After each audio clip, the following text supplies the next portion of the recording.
एक वो भाग गया।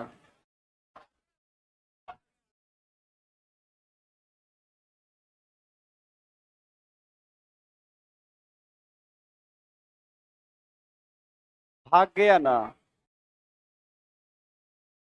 वही तो। शिकार को आज हम पकड़े।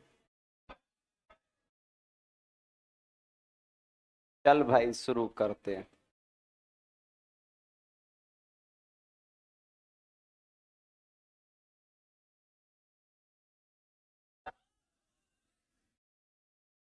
हो गया जी। क्वेश्चन कितने तक था?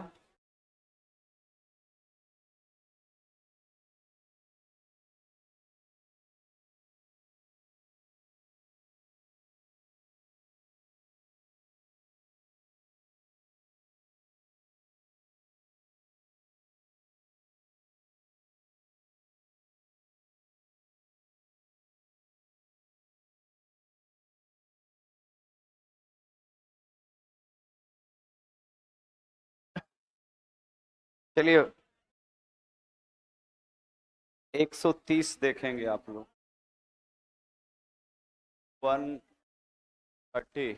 130 लाइव हो गया ना? चलिए यूट्यूब वाले भी ध्यान देंगे।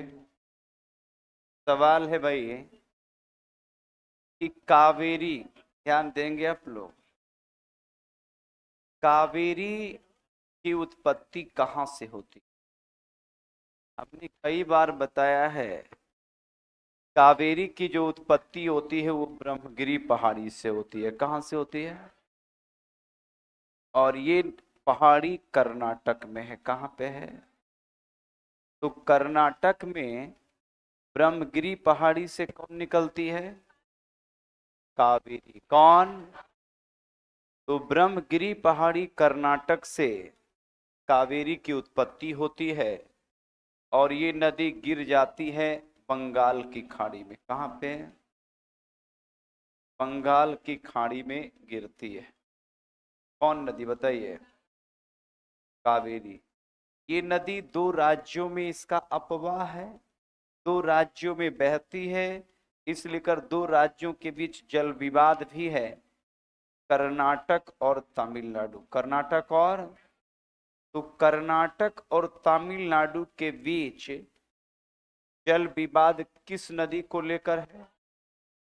कावेरी। किस नदी को लेकर? ध्यान रखिएगा, कर्नाटक में ही इस नदी पर एक परियोजना है, शिव समुद्रम। कौन सा? तो शिव समुद्रम परियोजना की बात करेंगे। कावेरी नदी पर किस राज्य में है? कर्नाटक। कहाँ पे? और कर्नाटक में शिव समुद्रम के अलावे इस पर एक और परियोजना है जिसका नाम है कृष्ण राजा। क्या नाम है? कृष्ण राजा सागर। कौन सागर? तो शिव समुद्रम और कृष्ण राजा सागर। शिव समुद्रम और, तो शिव समुद्रम और कृष्ण राजा सागर परियोजना कर्नाटक में किस नदी पे? कावेरी। किस नदी पे? किस नदी पे? कंफर्म ना? जबकि तमिलनाडु, कौन सा? तमिलनाडु में इस पर एक परियोजना है, मैटूर बांध। कौन बांध? एक सवाल है कि मैटूर बांध कावेरी नदी पर किस राज्य में? तमिलनाडु। किस राज्य में? कौन सा? मैटूर बांध। कौन सा? और इसी पर एक और परियोजना है, अस्टेनले। कौन सा? अस्टेनले परियोजना की बात करेंगे तो अस्टेनले परियोजना और मैटूर बांध की बात करेंगे, तमिलनाडु में है। और ये किस नदी पर है? कावेरी। किस नदी पे? किस नदी पे? कंफर्म ना?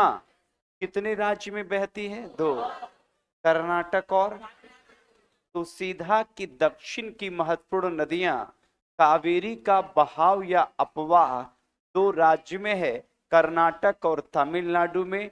इस पर कई परियोजनाएं हैं, जबकि इसकी उत्पत्ति कर्नाटक में ब्रह्मगिरी पहाड़ी से होती है। कहां से?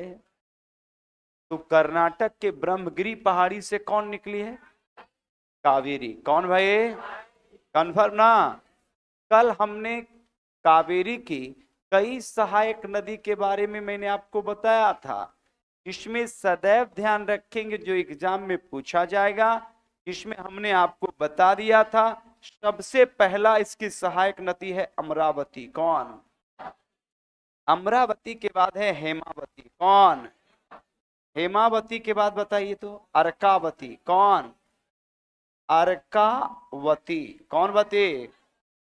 फिर है नोयल। कौन? नोयल के बाद है कब्बानी। कौन सा? कब्बानी के बाद इसकी सहायक नदी है भवानी। कौन से? तो ये 6 महत्वपूर्ण किसकी सहायक नदी है? कावेरी की। किसके? तो कावेरी की सहायक में पहली कौन? अमरावती। कौन? अमरावती के बाद हेमावती के बाद अर्कावती। कौन? कौन? कौन? कंफर्म ना? इसके अलावे ध्यान रखेंगे नोयल। कौन? कब्बानी। कौन? भवानी। कौन? लड़के फंसते कैसे हैं? अब दे दिया कि बताइए कि ध्यान देंगे कि कावेरी की सहायक नदी कौन नहीं है। ऑप्शन कैसे बनाएगा? ऑप्शन में सबसे पहले ऑप्शन देगा हेमावती। ध्यान देंगे, हेमावती के बाद बीच में एंट्री कर देगा, याद रखेंगे आपको, अमरावती। कौन? अमरावती के बाद दे देगा आपका इंद्रावती। कौन सा? कौन सा? और इंद्रावती के बाद एक नदी मान लीजिए यहां पर एंट्री कर दिया नोयल। कौन? कौन? अब पूछता है कि बताइए कि इनमें से कावेरी की सहायक नदी कौन नहीं है? तो अब इंद्रावती है, नहीं तो पहले हेमावती, अमरावती, इंद्रावती, सब में बत्ती हो गया और लास्ट में है नोयल। क्या मैं दावे के साथ कह सकता हूं कि 95% लड़का इस क्वेश्चन को गलत करके आएगा अगर उसको रिवाइज नहीं करवाया गया तब। और ऐसे मैं हर चैप्टर में 500 क्वेश्चन में खुद बना के समझा सकता हूं, और यही सवाल पूछता है और इसी में लड़के गलती करके आते हैं, क्योंकि वहां दिमाग लगा दिया कि हेमावती तो अमरावती तो इंद्रावती तो इनोयर, ये तो जरूर अलग लग रहा, हीरे दिनेशबा की लग रहा है। तो हाँ, हमको भी यही लग रहा था, लेकिन गलती हो गया। आंसर क्या होगा? इंद्रावती, क्योंकि इंद्रावती किसकी सहायक है? गोदावरी। किसके? कंफर्म ना? तो इस पैटर्न से सवाल आएगा, आपको गलती वहां करेंगे तो पूरा जब बताएंगे तो गलती होने की संभावना नहीं रहेगी। तो अमरावती, हेमावती, अर्कावती, नोयल, कब्बानी और भवानी किसकी सहायक? कावेरी। क्लियर? और कावेरी से कुछ भी सवाल पूछेगा तो यही सब पूछेगा, ये ध्यान रखिएगा। नेक्स्ट सवाल की ओर चलेंगे। अब देख लीजिए यहां पर 131 में, अभी कल भी मैंने बताया था ना, कल मैंने बताया था कि अमरावती, भवानी, हेमावती, लोक पावनी, अर्कावली, लक्ष्मण तीर्थ, कब्बानी किसकी सहायक नदी भाई? कावेरी की। किसके? तो कावेरी की सारी सहायक नदी में अमरावती, कौन? भवानी, हेमावती, लोक पावनी, अर्कावती, लक्ष्मण तीर्थ, कब्बानी, भवानी, नोयल, ये सारी किसकी सहायक है? कावेरी की। किसके? कंफर्म ना? तो बहुत लोग तो नाम सुने ही नहीं होंगे, तो आज तो आप सुन लिए, तो सुन लिए तो कुछ कुछ दिमाग में धीरे धीरे अभ्यास करना है, याद हो जाएगा। चलिए नेक्स्ट सवाल की ओर चलेंगे। अभी मैंने बताया था आपसे कि शिव समुद्रम, कौन सा? बताओ भाई। शिव समुद्रम जलप्रपात भारत का दूसरा सबसे बड़ा जलप्रपात किस नदी पर है? किस पे? कौन सा? तो शिव समुद्रम जलप्रपात कावेरी नदी पर कहां है? कर्नाटक। कहां पे? अब सवाल एक और, यहां भी मैंने बताया था कि कर्नाटक में कौन जलप्रपात? शिव समुद्रम। कौन? तो शिव समुद्रम की बात करेंगे, कावेरी नदी पर कहां है? कर्नाटक। कहां पे? कौन सा? कौन सा? शिव समुद्रम। कौन सा? किस नदी पे? कावेरी। किस पे? कंफर्म ना? नेक्स्ट सवाल की ओर चलेंगे। डल तथा बूलर झील किस राज्य में है? जम्मू कश्मीर। कौन भाई? डल या बूलर? डल या कौन? तो डल या बूलर याद रखेंगे, दोनों मीठे पानी का। कैसे पानी का? मीठे पानी का झील है, जो याद रखिएगा जम्मू कश्मीर में है। कहां पे भाई? तो जम्मू कश्मीर में दो झील है। कौन कौन? कौन? डल और डल और डल और कंफर्म ना? तो डल और बूलर मीठे पानी की झील कहां है? जम्मू कश्मीर में। लेकिन अगर पूछ दे सांभर, कौन? सांभर कैसे पानी? खारे पानी। कैसे पानी? और ये झील है कहां? राजस्थान। कहां पे? तो सांभर खारे पानी का झील कहां? राजस्थान। कहां पे? जबकि लोनार, कौन सा? लोनार नाम सुने ना? ये भी खारे पानी। कैसे पानी? तो खारे पानी का लोनार भी कहां है भाई? महाराष्ट्र। कहां पे? कौन सा? लोनार। कौन सा? जबकि एक झील बताइए पेंगोंग। कौन सा? पेंगोंग झील कहां है भाई? लद्दाख। कहां पे? तो बताओ भाई, पेंगोंग झील का संबंध कहां से है? लद्दाख। कहां से? कौन सा? तो पेंगोंग झील का संबंध कहां से? लद्दाख। कहां से? कौन सा? पेंगोंग। कौन सा? तो पेंगोंग झील का संबंध कहां से? कहां से? कंफर्म ना? जबकि ध्यान रखिएगा, अगर आपसे पूछ देगा कि बेम्बानाद, कौन सा? बेम्बानाद। कौन सा? बेम्बानाद कहां है भाई? केरल। कहां पे? तो बेम्बानाद झील कहां? केरल। पेंगोंग झील लद्दाख। कहां पे? लोनार कहां है? महाराष्ट्र। और सांभर? सांभर बूलर झील कहां है? जम्मू कश्मीर। कहां पे? जम्मू कश्मीर। कौन? बूलर। कौन? जबकि एक है कोलेरू। कौन सा? कोलेरू। कौन सा भाई? कोलेरू झील बताओ कहां है भाई? आंध्र प्रदेश। कहां पे? आंध्र प्रदेश। कौन प्रदेश? तो आंध्र प्रदेश में एक झील है। कौन? कोलेरू। कौन? तो कोलेरू झील का संबंध कहां से है? आंध्र प्रदेश। कहां से? जबकि एक है पुलिकट। कौन? नाम सुने होंगे। कौन सा? दो राज्य की सीमा पर। कितने राज्य? आंध्र प्रदेश और, तो आंध्र प्रदेश की बात करेंगे और तमिलनाडु। आंध्र प्रदेश और, तो आंध्र प्रदेश और तमिलनाडु की सीमा पर कौन भाई? पुलिकट। कौन? तो पुलिकट कितने राज्य? आंध्र प्रदेश और, आंध्र प्रदेश और कौन सा? और एक है लोकटक। कौन? तो लोकटक कहां है?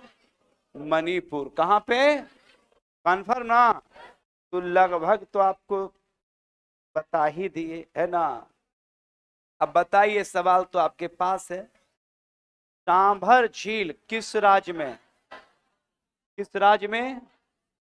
कौन झील? तो सांभर का संबंध कहां से भाई? कहां से? कौन सा? कन्फर्म ना? क्लियर? और बूलर कहां था? लोनार कहां था? महाराष्ट्र। कोलेरू कहां है? कोलेरू आंध्र प्रदेश। क्लियर? ध्यान रखिएगा। नेक्स्ट सवाल की ओर चलेंगे। नेक्स्ट सवाल ध्यान रखेंगे, सांभर झील का संबंध कहां से? ये अंतर्देशीय खारे पानी का झील है। आइए समझेंगे। विक्टोरिया रुडोल्फ न्यासा किस प्रकार का झील है भाई? गलत, ये कृत्रिम झील नहीं है भाई, ये प्राकृतिक झील है। कैसा झील है? प्राकृतिक। गौर कीजिएगा, सबसे पहले है विक्टोरिया रुडोल्फ न्यासा। गौर करेंगे, सारे झील अफ्रीका में है। कहां पे है? गौर कीजिएगा, ये सारे झील अफ्रीका में पड़ते हैं। कहां पड़ते हैं? अफ्रीका की बात करेंगे, ध्यान दीजिएगा, अफ्रीका में सबसे पहले विक्टोरिया। कौन? विक्टोरिया के बाद न्यासा। कौन? न्यासा को ही कहते हैं मालावी। क्या कहते हैं? मालावी झील। कौन झील भाई? तो न्यासा और मालावी। न्यासा और कौन? एक है रुडोल्फ। कौन सा? और एक झील अफ्रीका में और है, जिसका नाम है टंगानिका। क्या नाम है? टंगानिका। क्या नाम है? तो ध्यान रखिएगा, ये सारे कृत्रिम झील के उदाहरण नहीं है, ये सारे प्राकृतिक झील है। वहां पर आप लिखेंगे प्राकृतिक झील। कैसे झील भाई? प्राकृतिक झील। कैसे झील? तो प्राकृतिक झील के उदाहरण हैं अफ्रीका के Victoria, Rudolf, Nyasa, Malawi, Tanganyika. ये सारे प्राकृतिक झील के उदाहरण किस महादेश में? अफ्रीका। किस महादेश में? गौर करेंगे कि विक्टोरिया अफ्रीका महादेश की सबसे बड़ी झील है। कौन सी? विक्टोरिया। कौन सी? जैसे दुनिया की सबसे बड़ी झील है कैस्पियन सागर। कौन? कौन? उसी प्रकार से दुनिया की सबसे बड़ी मीठे पानी की झील है सुपीरियर। कौन? तो अफ्रीका की सबसे बड़ी झील कौन? विक्टोरिया। कौन? गौर कीजिएगा कि विक्टोरिया की बात करेंगे तो विक्टोरिया झील 3 देशों की सीमा पर है। कितने देश? 3। ध्यान से समझेंगे कि ये पहला है युगांडा। कौन सा? युगांडा के बाद एक देश है केनिया। कौन सा? और केनिया के बाद है तंजानिया। कौन सा? शायद नाम सुने ही होंगे। तो युगांडा, केनिया और तंजानिया, युगांडा, केनिया और 3 देशों की सीमा पर फैला। ध्यान रखेंगे, अफ्रीका की सबसे बड़ी झील कौन है? विक्टोरिया। कौन? तो सवाल कि अफ्रीका कंटिनेंट या अफ्रीका महादेश की सबसे बड़ी झील का नाम बताइए।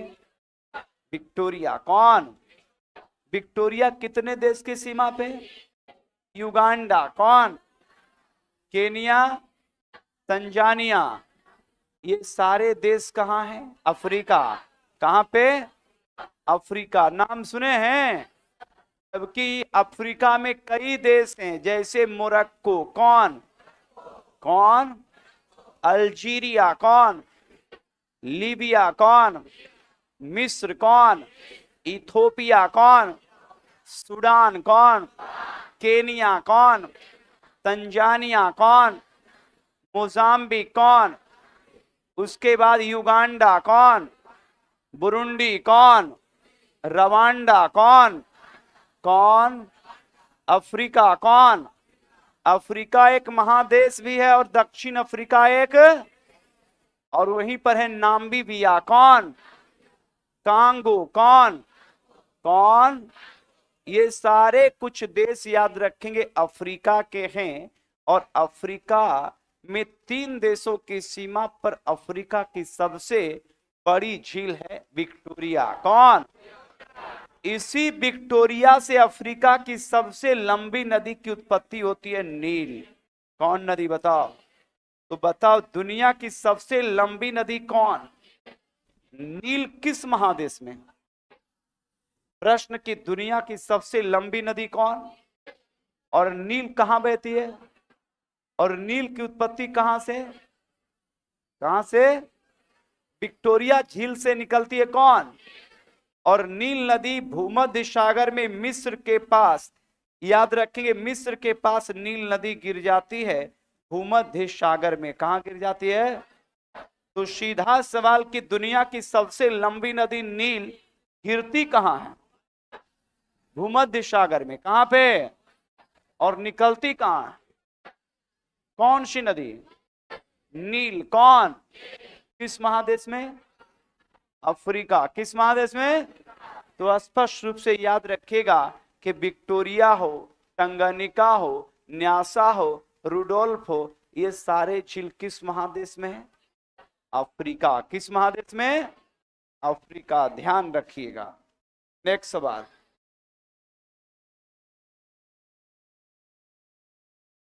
कहता है भाई कि भारत का तिलैया बांध द्वारा धसान घाटी में किस प्रकार के झील है?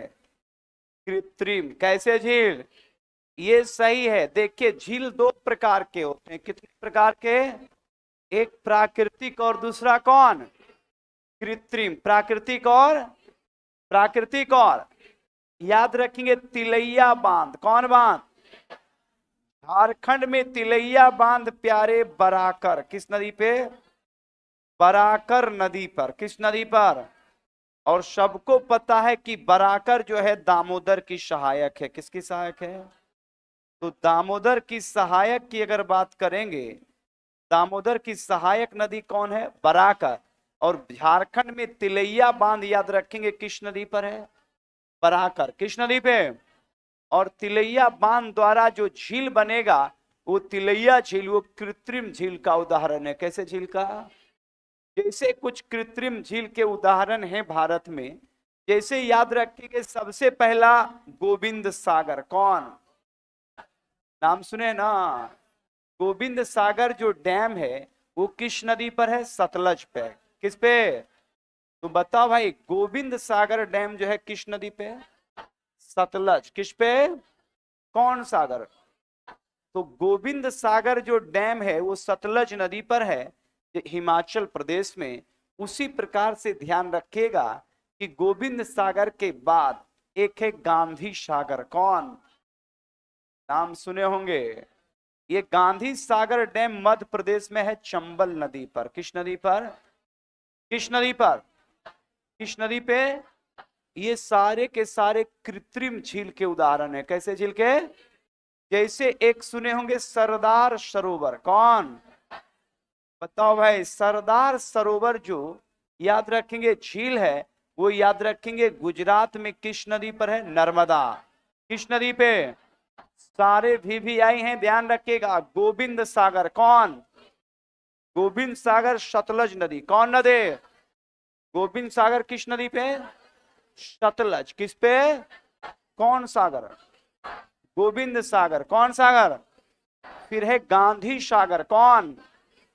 चंबल नदी पर। किस नदी पर? और सरदार सरोवर कौन? नर्मदा। किस पे? ये सारे के सारे झील जो हैं नदी बांध बनने के बाद बनता है।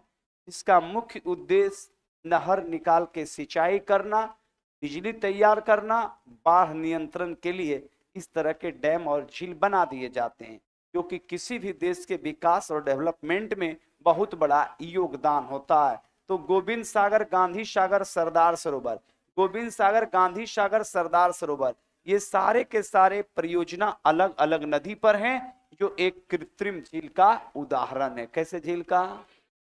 कैसे झील? कंफर्म ना? पूरा ध्यान रखिएगा। नेक्स्ट सवाल की ओर चलेंगे।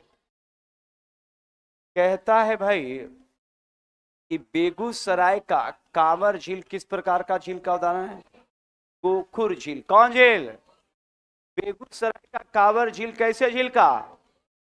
इस झील के निर्माण में भाग लिया होगा नदी। कौन? हमने कई बार बताया है कि गोखुर झील के निर्माण में भाग कौन लेता है? नदी। कौन? नदी जब मार्ग बदल देगा और इस तरह के झील का निर्माण होगा तो ऐसे झील गाय के पंजे, जानवर के पंजे, गाय के पंजे के आकार के होते हैं, इस लेकर इन्हें गोखुर झील कहा जाता है। क्या कहा जाता है? तो बिहार के बेगूसराय में स्थित कांवर झील कैसे झील का उदाहरण है? गोखुर। कैसे? जबकि भारत की सबसे बड़ी मीठे पानी की झील कौन? बूलर। कौन? तो कांवर के अलावे बूलर। कौन सा? बूलर झील जम्मू कश्मीर में जो है वो भी याद रखेंगे कि वो कैसे झील का उदाहरण है, गोकुर। कैसे झील? तो गोकुर झील का उदाहरण, भारत की सबसे बड़ी मीठे पानी की झील कौन? वुलर। कौन कौन कौन? और बिहार के बेगूसराय में कौन झील? कांवर। कौन? ये कांवर भी गोकुर झील का उदाहरण है। कैसे झील का? बताइए, नदी में क्या होता है? पानी। और झील में भी क्या है? पानी। तो इधर से नदी बह रही है तो अपने साथ पानी ले जाएगी, और फिर इधर से ना बहकर इधर से बहना शुरू कर दिया तो वो तो कुछ जल क्षेत्र बनाएगा ही। और वैसे झील को गोकुर झील क्या कहते हैं? तो गोकुर झील के निर्माण में भाग कौन लेता है? नदी। कौन कौन? कन्फर्म ना? जबकि ध्यान रखेगा, चिल्का। कौन कौन? चिल्का कहां पड़ता है? उड़ीसा। कहां पे? तो भारत की सबसे बड़ी झील कौन? चिल्का। कौन? और अक्सर सुने होंगे कि ये लैगून झील का उदाहरण है। कैसे झील का? तो ये सवाल उठता है कि लैगून क्या होता है? तो याद रखेंगे, इसे पश्च झील भी कहते हैं। क्या कहते हैं? एक बार समुद्र, सागर, महासागर जो है वो जमीन में काट कर, याद रखेंगे, अंदर चला गया। और फिर ध्यान रखेंगे कि उसके चारों तरफ से, याद रखेंगे, एक बाउंड्री के तरफ, याद रखेंगे, घिर जाने के कारण, चूंकि तीन तरफ से तो जमीन था ही, एक तरफ से, याद रखेंगे, फिर जो है सागर या महासागर रेत ला के जमा कर दिया तो वो चारों तरफ से लॉक हो जाता है। इस कारण क्या है कि वो इसे, झील को हम लैगून झील या पश्च झील का उदाहरण मानते हैं। होता यह है, पश्च झील का मतलब ये झील सब भी बनेगा समुद्र के किनारे बनेगा। होता तो क्या है कि ध्यान रखिएगा कि जब समुद्र की लहरें आती हैं तो उसमें पानी तो आ जाता है, लेकिन फिर उस झील के पास उतनी लहरें नहीं है जो कि उसका पानी वहां से निकल सके। इस लेकर ध्यान रखेंगे, ऐसे झील को पश्च झील या लैगून झील का उदाहरण मानते हैं। और ये झील भारत के तटीय राज्य समुद्र के किनारे इस झील की प्रधानता होती है। और भारत का सबसे बड़ा झील है लैगून झील का, और वो झील है चिल्का। कौन? जिसके निर्माण में भाग सागर, महासागर या खाड़ी का संबंध है। तो चिल्का कैसे झील का उदाहरण है? लैगून। कैसे? तो भारत की सबसे बड़ी झील चिल्का कैसे झील का उदाहरण? लैगून। कैसे? लैगून झील के निर्माण में भाग कौन लेगा? सागर या महासागर, समुद्र लेगा, है ना? जबकि भारत की सबसे बड़ी मीठे पानी की झील कौन? वुलर। और वुलर कैसे झील का? गोकुर। कैसे? तो गोकुर झील के निर्माण में भारत की सबसे बड़ी मीठे पानी की झील में नदी भाग लेता है। कौन? तो बताइए, नदी के पास भी पानी होता है, और याद रखिए सागर महासागर के भी पास होता है। तो सागर और महासागर के द्वारा भारत की सबसे बड़ी झील बनी है, और उस झील का नाम है चिल्का। कौन? जो एक लैगून झील का उदाहरण है। कैसे झील का? तो लैगून झील का उदाहरण कौन? चिल्का। कौन? अब वुलर झील का उदाहरण कौन है? गोकुर। कौन? तो गोकुर झील का उदाहरण कौन? कौन? वुलर। कौन? अब वुलर है कहां? जम्मू कश्मीर। कहां भाई? कन्फर्म ना? एकदम ध्यान देना। उस लड़का थोड़ा बोलो, इसका बाल पीछे वाला बड़ा ध्यान देना है। एकदम लाचार जैसे बैठे हुए, बस समझे? एकदम लाचार। इतना बोले ना, जैसे वो बैठा हुआ है ना, वो जस्ट लाइक लोग कहाँ बैठे होते हैं पता है? जहां पर लोग को लगता है कि अब मेरा कोई आस्था है ही नहीं। क्या? अरे जगह ठीक है, कम है तो कोई दिक्कत नहीं, मनो तो ठीक नहीं है। जगह ठीक नहीं तो बैठने में दिक्कत हो सकता है। लेकिन अच्छा, बगल में इतना यहाँ सुहान लड़का था तो हम किसी के नहीं बोले आप मर गोतिया हैं। जमीन के चलते झगड़ा हो रहा है कि जो आपको हम टारगेट किए। हाँ, पर्सनल बोलने का मेरा उचित है कि आपको हम नहीं देखे बढ़िया सब न एकदम देखे कि एकदम इस तरह से याद तो लोग याद रखेंगे। हॉस्पिटल में बैठता है जबकि देखता है कि अब अरे कि कोई चांस नहीं। बात समझे कि डॉक्टर बोल रहा है, अभी डॉक्टर आया कहाँ है। बात समझे, इतना लाचार मत हो जाइए। उस आप लोग आपसे तो देखिए ये लोग कुछ ठीक ठाक है ना। थोड़ा नहीं पढ़ो लेकिन ठीक से बैठो। बैठना ठीक से बैठेगा, मन ठीक रहेगा, तो ये हम चैलेंज करते हैं कि हम पढ़ा देंगे। खाली तुम आराम से बढ़िया से बैठो खुश होके। ऐसे लाचार लगता है कि हम भी लाचार हो जाते हैं। हाँ, समझे। जब डॉक्टर है तो आप क्यों लाचार हैं? डॉक्टर रिजेक्ट कर देगा तब ना। तो इसलिए कर थोड़ा सा ठीक से बैठिए। आया बैठ गया, ठीक पढ़ाओ, ठीक है पढ़ाओ, बोलो। मारेंगे ना ये सबको, पेटनी सोल देंगे ना 500 mg तुरंत, है ना, फीवर कम जाएगा। चलो भाई ध्यान दो, गौर करेंगे। बोल्विया का टीटी काका कौन, और तुर्की का बॉन झील किस प्रकार के झील का उदाहरण है प्यारे? क्रेटर। कौन? क्रेटर समझते हैं, इसको याद रखेंगे। ज्वालामुखी किसके द्वारा होता क्या है? गौर कीजिएगा, बड़े बड़े पहाड़ों पर जैसे ज्वालामुखी उद्गार होता है। ज्वालामुखी उद्गार जब होगा तो याद रखिएगा कि जब ज्वालामुखी निकलता है, गौर कीजिएगा, तो वो बहुत सारे मिट्टी को या जो भी पत्थर रेत है, थोड़े बहुत नहीं, 5-5, 10-10, 20-20 किलोमीटर चौड़ा, याद रखेंगे, मिट्टी के वहां से हटा देता है और फिर वो गड्ढा हो जाता है।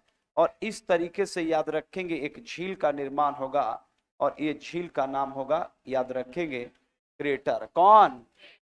ये याद रखेंगे, ज्वालामुखी निकलेगा। ज्वालामुखी अपने साथ क्या लेके निकलेगा? मैग्मा। क्या? मैग्मा। क्या? मैग होता क्या है, ध्यान देंगे, आपको पढ़ाया जाएगा कि ज्वालामुखी 3 प्रकार के होते हैं, एक जागृत, एक सुसुप्त, एक मृत। तो मृत अगर ज्वालामुखी है तो कभी तो वो जगह होगा। जैसे आदमी की अवस्था 3, एक जीवित है, एक बेहोश है, एक वो मर गया। तो जो जीवित है वो तो हर वक्त ध्यान रखेंगे वो ठीक ठाक है। जो बेहोश आईसीयू में है उसके साथ दोनों कंडीशन है, वो मर भी सकता है, बाहर भी आ सकता है। लेकिन जो वेंटिलेटर पर खत्म हो गया वो डायरेक्ट गुलबी घाट जाएगा, फिर आने का काम नहीं है कि नहीं है। लेकिन जो बेहोश है आईसीयू में है उसके साथ 2 कंडीशन है, या तो वो बच सकता है या तो मर सकता। जो जीवित है वो तो ठीक है ठाक है, अभी जब तक है तब तक है, ये तो नॉर्मल है ना। जैसे कोई जवान है, कोई युवा है, जैसे लड़की युवा है ना। ए रुको, मत कर, ए चुप। तो इसके साथ कोई अनुमान थोड़े, जैसे देखिए, छोड़ो नहीं, हम ही नहीं केकरो पर लेंगे, एग्जाम्पल भी लेना गुना नहीं, लड़की के लेंगे, इसी के लेंगे। ए ध्यान दो, इस पर कोई अनुमान लगाएगा? अगर कोई युवा व्यक्ति है तो उसको कोई अनुमान लगाएगा? उसको कोई अनुमान, जैसे युवा व्यक्ति बीमार पड़ गया तो उसको कोई अनुमान लगाने जाता है कि अब ये नहीं बचेगा, पर घर वाला अपने लाठी से भगाएगा। लेकिन वही 70-80 साल का, 90 साल का व्यक्ति अगर बीमार है, खाना पीना नहीं खा रहा है, तो लोग वहां अनुमान लगाने के लिए चल जाता है। अभी ज्यादा दिन तक, एक आध सप्ताह, है ना, बात समझे, वहां पर अनुमान लग रहा है। लेकिन कोई युवा व्यक्ति बीमार है तो वहां अनुमान लगाने जाइएगा? ठीक कहिएगा कि अब ये 1 सप्ताह से ज्यादा नहीं काटेगा, लाठी लेके दौड़ेगा, है ना।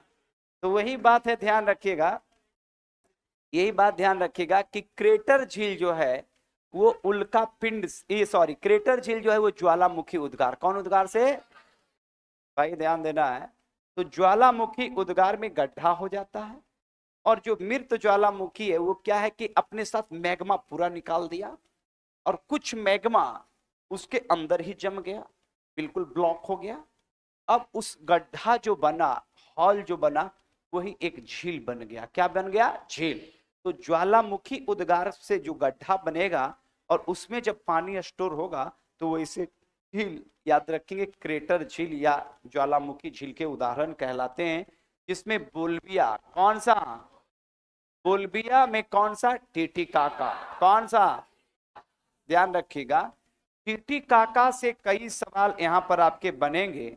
सबसे पहले तो बनेगा कि टीटीकाका झील दक्षिण अमेरिका में है, कहां पे है, दक्षिण अमेरिका की सबसे बड़ी झील है कौन, टीटीकाका, कौन, तो दक्षिण अमेरिका की सबसे बड़ी झील कौन। दूसरा सवाल ये बनेगा कि ध्यान रखिएगा कि ये एंडीज पर्वत पर है, किस पर्वत पर है, तो एंडीज पर्वत पर दक्षिण अमेरिका की सबसे बड़ी झील कौन, टीटीकाका। ये एक देश नहीं, दो देश, बोल्विया, कौन सा, बोल्विया और याद रखेंगे पेरू की सीमा पर है। बोल्विया और किसकी सीमा पर, तो बोल्विया और पेरू की सीमा पर कौन, टीटीकाका, कौन, तो टीटीकाका कितने देश की सीमा पर, दो, कितने, कितने, तो टीटीकाका बोल्विया और पेरू, बोल्विया और, तो बोल्विया और पेरू की सीमा पर कौन, टीटीकाका, कौन। और ये दुनिया की सबसे ऊंची नौकागम्य झील है। दुनिया की सबसे ऊंची क्या है, ये दुनिया की सबसे ऊंची नौकागम्य झील क्या होता है, क्योंकि जितनी ऊंचाई पर ये झील है उतने ऊंचाई पर ध्यान रखिए टेम्परेचर कम रहता है और वहां पर वो बर्फ बन जाएगा। लेकिन चूंकि याद रखिएगा ये झील विषुवत रेखा के करीब होने के कारण उतनी ऊंचाई होने के बावजूद भी ये याद रखेंगे पानी रहता है, और पर्यटक को काफी याद रखेंगे यहाँ पहुंचते हैं, और बड़े पैमाने पर पर्यटक के लिए नाव का बोटिंग होता है। इस लेकर दुनिया की सबसे ऊंची व दक्षिण अमेरिका की सबसे बड़ी झील बोल्विया और पेरू की सीमा पर टीटीकाका, कौन, कौन, तो टीटीकाका पूछेगा कि किस महादेश में है, और दो देश बोल्विया और पेरू, और किस पर्वत पर, एंडी, और कैसे झील, क्रेटा, कैसे, कौन, टीटीकाका, कौन। जबकि टर्की को तुर्की भी कह सकते हैं। यहां है बॉन झील, कौन, बॉन झील तुर्की में पड़ता है। बॉन झील कहां पड़ता है, तो बॉन झील का संबंध कहां से, तुर्की, कहां से भाई।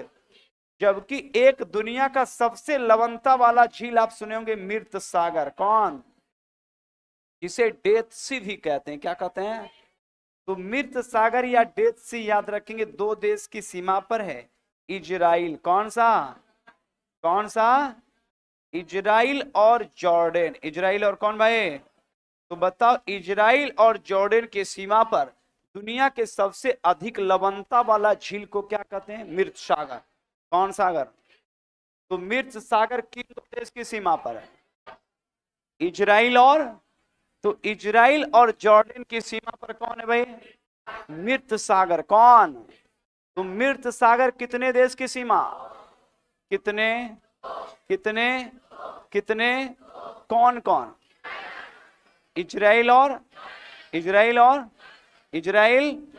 जबकि बॉन झील कौन, तुर्की, कहां पे, जबकि टीटीकाका कौन, कौन, टीटीकाका की बात करेंगे दक्षिण अमेरिका में बोल्विया और कौन, पेरू। बोल्विया और पेरू दो देश है जैसे भारत और नेपाल, एशिया महादेश में, किस महादेश में, जबकि दुनिया की सबसे बड़ी मीठे पानी की झील है सुपीरियर, कौन, उत्तरी अमेरिका में स्थित सुपीरियर झील अमेरिका और कनाडा की सीमा पर है। अमेरिका और, तो अमेरिका और कनाडा की सीमा पर दुनिया की सबसे बड़ी मीठे पानी की झील कौन, सुपीरियर, कौन, तो सुपीरियर कितने देश, कितने, कितने, अमेरिका और कनाडा, अमेरिका और, जबकि दुनिया की सबसे बड़ी झील है कैस्पियन सागर। कौन कौन? 5 देश। कितने कितने कितने? जिसमें पहला देश है, याद रखेंगे, रूस। कौन? तो दुनिया की सबसे बड़ी झील कौन प्यारे? कैस्पियन सागर। कौन सागर? कैस्पियन सागर। कितने देश? 5 देश से घिरा है। कितने देश? जिसमें पहला देश है रूस। कौन कौन? रूस। कौन सा? रूस के बाद एक देश है कजाकिस्तान। कौन कौन कौन? तो कैस्पियन सागर से पहला देश कौन? रूस के बाद है दूसरा कजाकिस्तान। कौन? नाम सुने ना? कजाकिस्तान के बाद तीसरा है तुर्कमेनिस्तान। कौन? तुर्कमेनिस्तान। कौन? तुर्कमेनिस्तान के बाद चौथा देश है ईरान। कौन कौन? और ईरान के बाद 5वां देश है अजरबैजान। कौन कौन बेजान? तो बताओ भाई, दुनिया की सबसे बड़ी झील कौन कौन? कितने देश? 5। कितने कितने? पहला कौन? रूस। पहला रूस के बाद कजाकिस्तान। कौन? लड़की। नहीं याद होगा, आज तक किसी को नहीं याद हुआ है, आपको भी नहीं होगा, क्योंकि यहाँ कजाकिस्तान नहीं पूछेगा एग्जाम में, ना ही तुर्कमेनिस्तान पूछेगा, ना ही अजरबैजान। वहां पर पूछेगा क्या? किर्गिस्तान, तजाकिस्तान, है ना। इसके अलावा ओमान, बात समझे, पाकिस्तान, अफगानिस्तान, सब गड़बड़ाइएगा, बात समझे।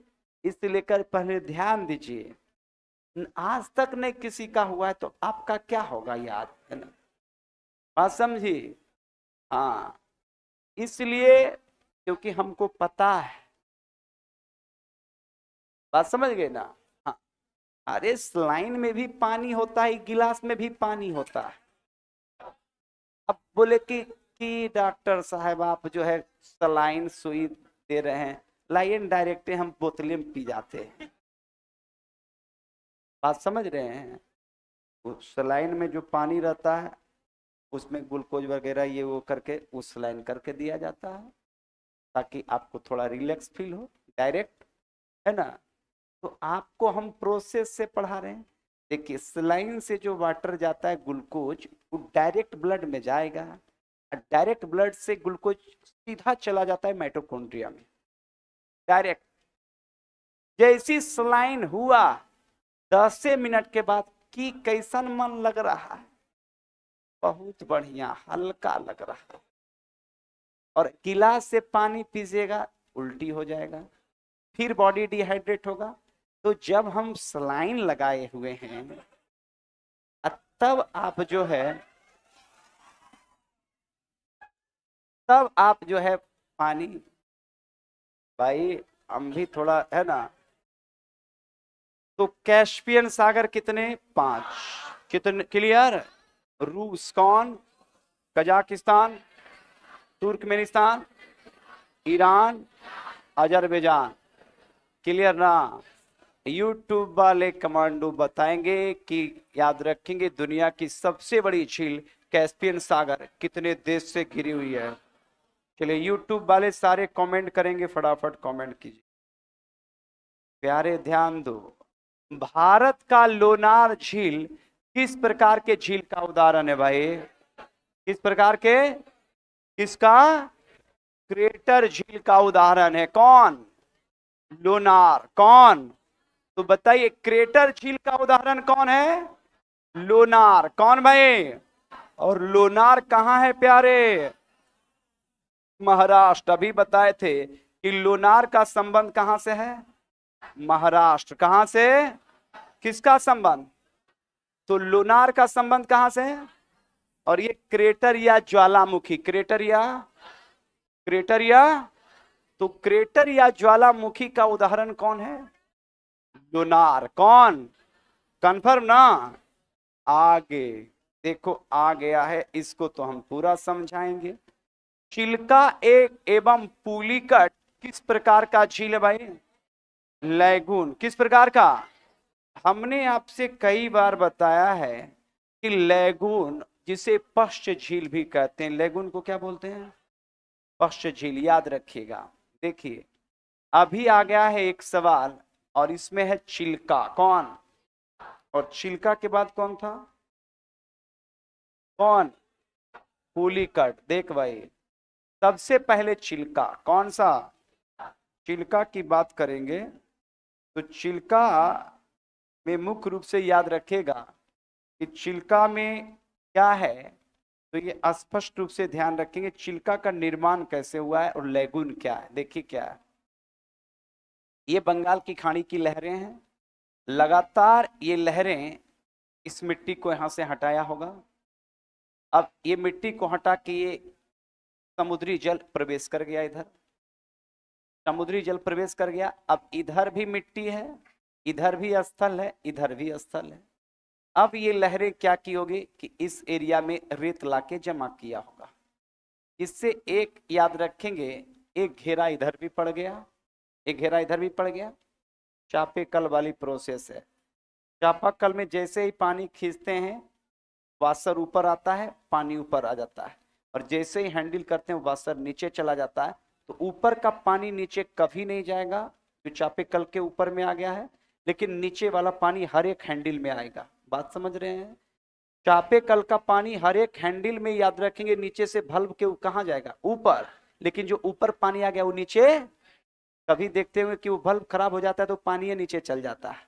अब फिर जो है बहुत फिर उसको बनवाना पड़ता है, नहीं तो पानी आता ही नहीं है।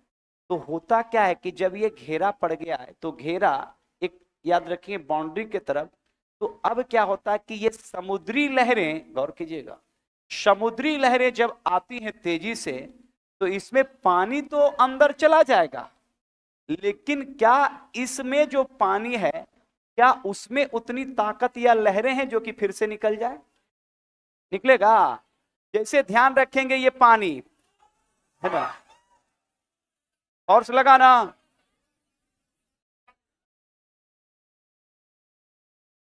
रुक जाओ, अरे रुक यार, बहुत बड़ा थी रे। ठीक है, हम किधर गिरे, इधर करते हैं। जैसे मैंने पानी फोर्स, पानी मैंने दिया है ना, और पानी मैंने इधर दिया, तो क्या इस ग्लास का पानी इधर जाने के बाद इधर आ रहा है? आ रहा है? नहीं आ रहा है। तो नहीं आ रहा है, तो उसी प्रकार से यहां पर मैंने बल लगाया। क्या लगाया? अभी इस लड़के के पास पानी गया? नहीं गया।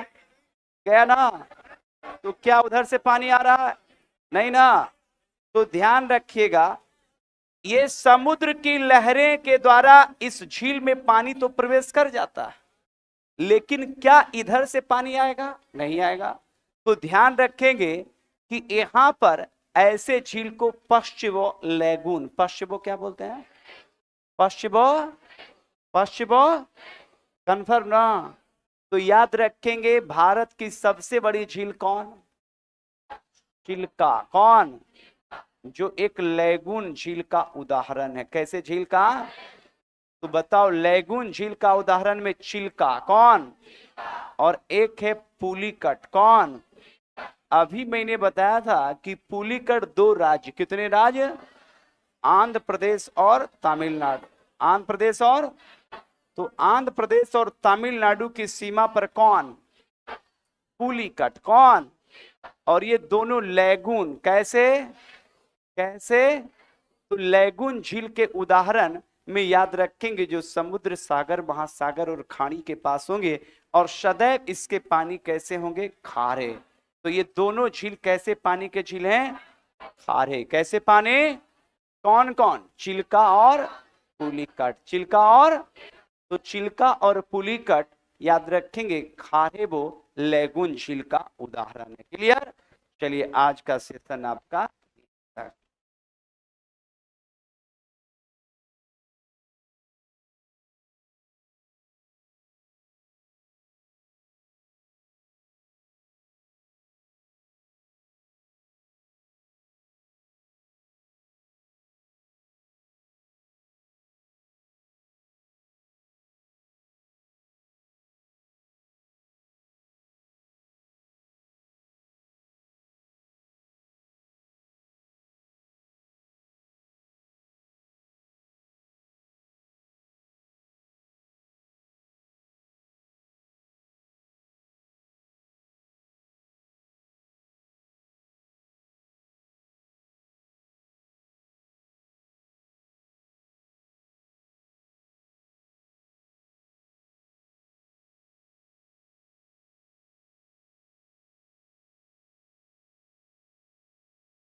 हेलो, सभी को गुड आफ्टरनून।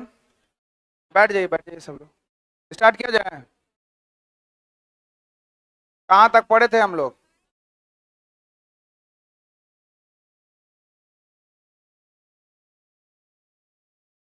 बोर्ड पे डाल दिया ना? 22 हो गया है। क्या था 22 में?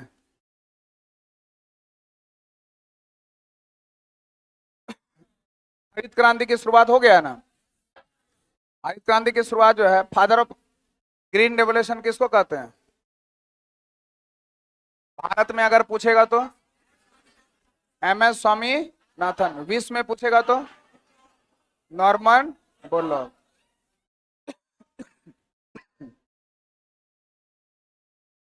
कितना नंबर से छूटेगा उधर?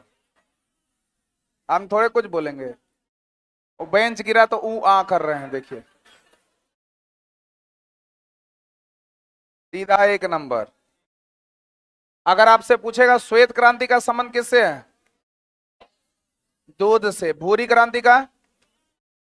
उर्वरक से। काली क्रांति का? पेट्रोल या बायोडीजल वगैरह से। अगर पूछेगा पीली क्रांति का तो खाद्यान्न से संबंधित कौन सा क्रांति है? हरित क्रांति। ये जो है टॉपिक वही आप नहीं बताए है ना। गोल क्रांति का संबंध?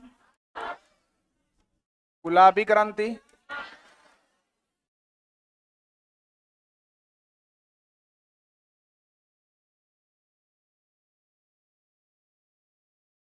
गुलाबी क्रांति होगा किससे? प्याज और झींगा मछली से। प्याज और झींगा मछली से गुलाबी क्रांति का संबंध ना। लाल क्रांति का संबंध टमाटर और पान से। सब तो चर्चा किए होंगे शायद। आगे चलेंगे हम लोग। नेक्स्ट,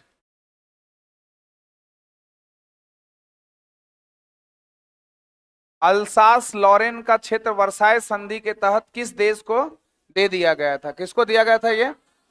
फ्रांस को। देखिए ये समझने में थोड़ा दिक्कत हो रहा होगा आप लोगों को, क्योंकि आप लोग भी ज्यादा पढ़े नहीं है। वर्ल्ड हिस्ट्री में थोड़ा सा दिक्कत होगा, इसके बारे में थोड़ा डिटेल्स हम लोग जानकारी रखेंगे और स्पीड को थोड़ा क्या कर देंगे, कम कर देंगे, ताकि चीजें अच्छे से समझ में आ जाए। क्योंकि इंडियन हिस्ट्री समझ में आ रहा है तो स्पीड चला जाता है, कोई दिक्कत नहीं है। 1857 की क्रांति जैसे ही बोलते हैं तो दिमाग में चल जाता है अच्छा 1857 की क्रांति में क्या क्या हुआ होगा, पूरा चीज दिमाग में घूमता है, क्योंकि पढ़े हुए हैं आप। जैसे ही बोलते हैं वर्साय की संधि, कुछ दिमाग में नहीं जाता है, सिर्फ दिमाग में वर्साय ही रहता है। वर्साय ऐसा ही हो रहा है क्या?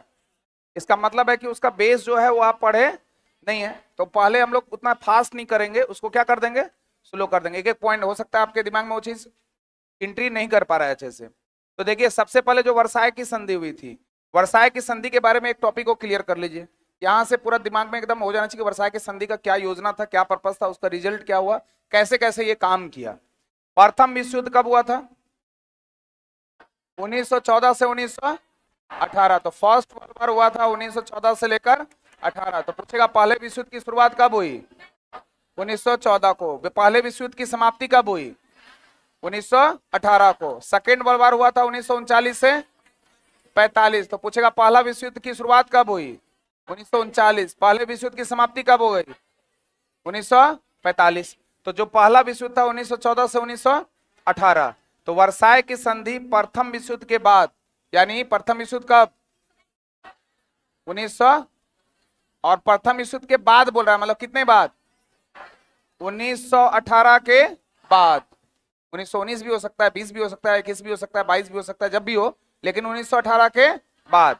यानी प्रथम विश्व युद्ध के बाद 28 जून 1919 को मित्र राष्ट्र और जर्मनी के बीच पेरिस शांति सम्मेलन में हुई थी। मतलब ये वर्साय की संधि एक ऐसा संधि था जो दो देशों के बीच मुख्यतः हुआ था, और वो दो देश था एक मित्र राष्ट्र। मित्र राष्ट्र का नेतृत्व करने वाला था ब्रिटेन। मित्र राष्ट्र का नेतृत्व करता ब्रिटेन। और धुरी राष्ट्र का निर्माण ये कौन था? जर्मनी। तो हम पहले भी बताए थे, एक तरफ था ब्रिटेन और एक तरफ था जर्मनी। एक तरफ था मित्र राष्ट्र, एक तरफ था धुरी राष्ट्र। मित्र राष्ट्र का ब्रिटेन और धुरी राष्ट्र का जर्मनी, इन दोनों के बीच एक संधि हुई थी जिसे इतिहास में हम लोग वर्साय की संधि कहते हैं। स्पष्ट है? तो वर्साय की संधि किसके किसके साथ? तो इसमें दो ऑप्शन पूछेगा, निम्नलिखित में से कौन सा कथन सही है वर्साय की संधि के संदर्भ में? पहला, यह मित्र राष्ट्र और धुरी राष्ट्र के बीच हुई थी। दूसरा, यह ब्रिटेन और जर्मनी के बीच हुई थी। तीसरा, या प्रथम विश्व युद्ध के बाद हुआ था? चौथा, या प्रथम विश्व युद्ध के पहले हुई थी? गलत है ना। अब उसका डेट भी आपको दे सकता है, 28 जून 1919। ये जर्मनी और किसके बीच हुआ? ब्रिटेन के बीच खासकर, और मित्र राष्ट्र और धुरी राष्ट्र भी बोल सकते हैं। पेरिस शांति सम्मेलन में हुई थी। जो वर्साई महल है, वहीं पर एक महल है, महल मतलब बिल्डिंग, पैलेस, उस पैलेस का नाम क्या है? वर्साई, इसलिए वो है वर्साई की संधि नाम कहलाया। नहीं समझे? जैसे वो महात्मा गांधी कहीं पर गए तो उस नाम, उसको महात्मा गांधी के नाम पर क्या कर दिया गया? इस कोचिंग का नाम क्या है और यूट्यूब चैनल का नाम क्या है? एसके झा यूट्यूब चैनल, यही ना है। और Bihar exam by SK Jha, तो एसके झा कौन है? सर है, सर ना है, तो उनके नाम पर पड़ा Bihar exam by SK Jha, तो उनके नाम पर पड़ा ना। तो उसी तरह वर्साई का महल था, वर्साई का महल, पेरिस फ्रांस की राजधानी कहाँ है? तो वर्साई के महल में वो संधि हुआ था, इसलिए उस संधि का नाम पड़ गया वर्साई की संधि। वर्साई की संधि किस महल में हुई थी? वर्साई की संधि किस युद्ध के बाद हुआ था? कौन सा विश्व युद्ध के बाद? वर्साई की संधि का डेट क्या था? वर्साई की संधि किन दो देशों के बीच हुई थी? चलिए, जिसने युद्ध को औपचारिक रूप से समाप्त किया और जर्मनी पर कठोर शर्तें थोप दी। मतलब इससे पता चलता है इस लाइन से कि जर्मनी का हालत क्या था? खराब। जर्मनी को जबरदस्ती कुछ चीजें लाद दिया गया कि तुमको ऐसा करना होगा। कौन कौन सी चीजें लादी गई और कौन कौन सी घटना वर्साई के संधि के फलस्वरूप हुआ, उसका पूरा डिटेल्स हम लोग पढ़ेंगे। देखिए क्या है डिटेल्स। पेरिस की संधि भी वही है ना, पेरिस की संधि। जैसे पेरिस कहाँ है? फ्रांस की राजधानी पेरिस, वहीं पर वर्साई का महल बोलते हैं ना। नहीं, वैसा ही देगा। देखिए ध्यान रखिएगा, हम एक बार फिर से पढ़े, ध्यान दीजिएगा। वर्साई की संधि प्रथम विश्व युद्ध के बाद 28 जून 1919 को मित्र राष्ट्रों द्वारा जर्मनी के बीच पेरिस शांति सम्मेलन, वो जो सम्मेलन हुआ था ना, मीटिंग, उस मीटिंग का नाम क्या रखा गया था? पेरिस शांति सम्मेलन। कौन सा मीटिंग रखा गया था? पेरिस शांति सम्मेलन में हुई महत्वपूर्ण संधि थी। मतलब ये वर्साई के महल में हुआ था, जो पेरिस वाला है, ठीक है। वहां एक सम्मेलन आयोजित हुआ था, पेरिस शांति सम्मेलन, उसी के दौरान ये सारी बातें कर दी गई। तो अब आप बोलिए, आपका क्या क्वेश्चन है? जैसे क्या क्वेश्चन देगा? जैसे बोलिए, जो अभी बोल रही थी सेम, कि वर्साई की संधि कहां हुई थी? क्वेश्चन क्या है? वर्साई की संधि का कारण थोड़े बोल रही है ये कारण कहां बताए? आप बोलिए ना, आपको जो पूछना है। जैसे आपका क्वेश्चन है कि पेरिस का जो सम्मेलन है वो ऑप्शन में दे देगा, लेकिन वो क्वेश्चन आप कहां पूछे? क्वेश्चन क्या पूछेगा?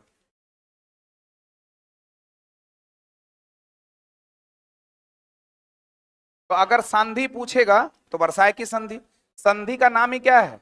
वर्साई की संधि। किस सम्मेलन के द्वारा हुआ? तो पेरिस सम्मेलन, वो स्पष्ट कर देगा वहां पर। और अगर नहीं करेगा तो ऑप्शन फिर देगा, वो बीपीएससी जैसा, कि निम्नलिखित में से कौन सा कथन सही है। अब उसमें देगा कि इसे वर्साई की संधि के नाम से जाना जाता है, तो सही है गलत?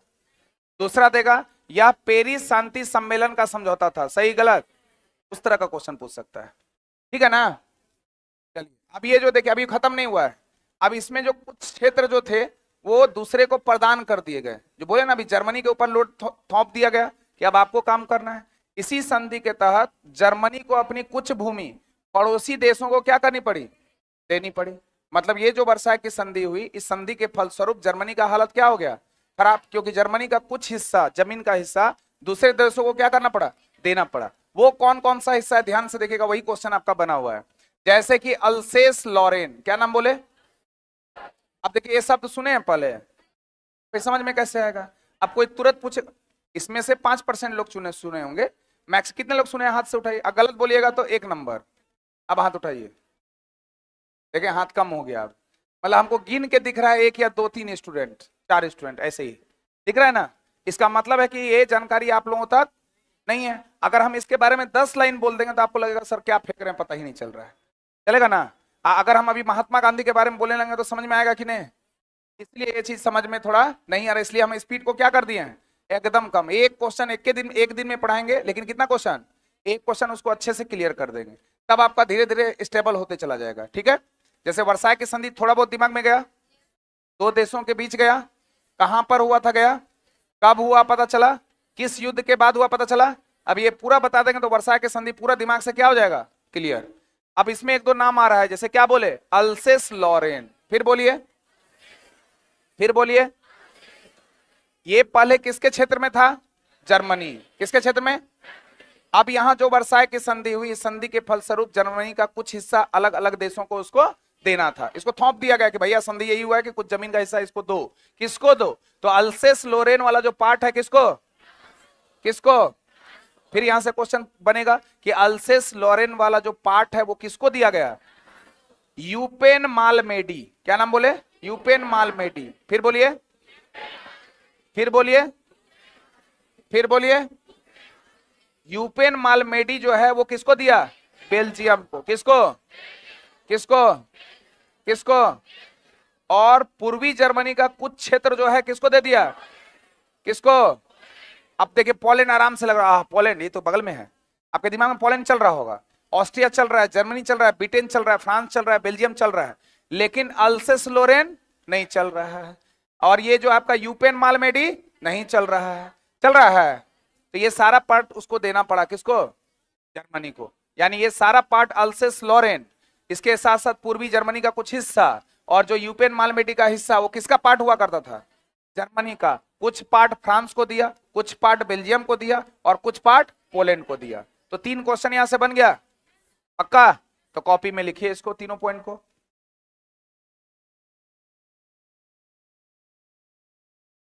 लिख लीजिए ये अल्सेस लोरेन, बड़ा से लिख दे क्या? हम यहां अच्छे से लिख देते हैं, अल्सेस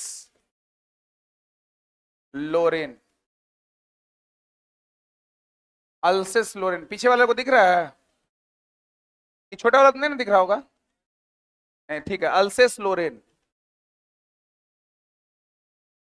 हाँ, वर्साय की संधि का ही है। क्या क्या असर हुआ? तो कुछ भूमि वर्साय की संधि के द्वारा जर्मनी को दूसरे देशों को जबरदस्ती देना पड़ा। उसमें से एक नाम लिखे हैं अल्सेस लोरेन। किसको दिया? तो लिखिए अल्सेस लोरेन फ्रांस को दिया गया।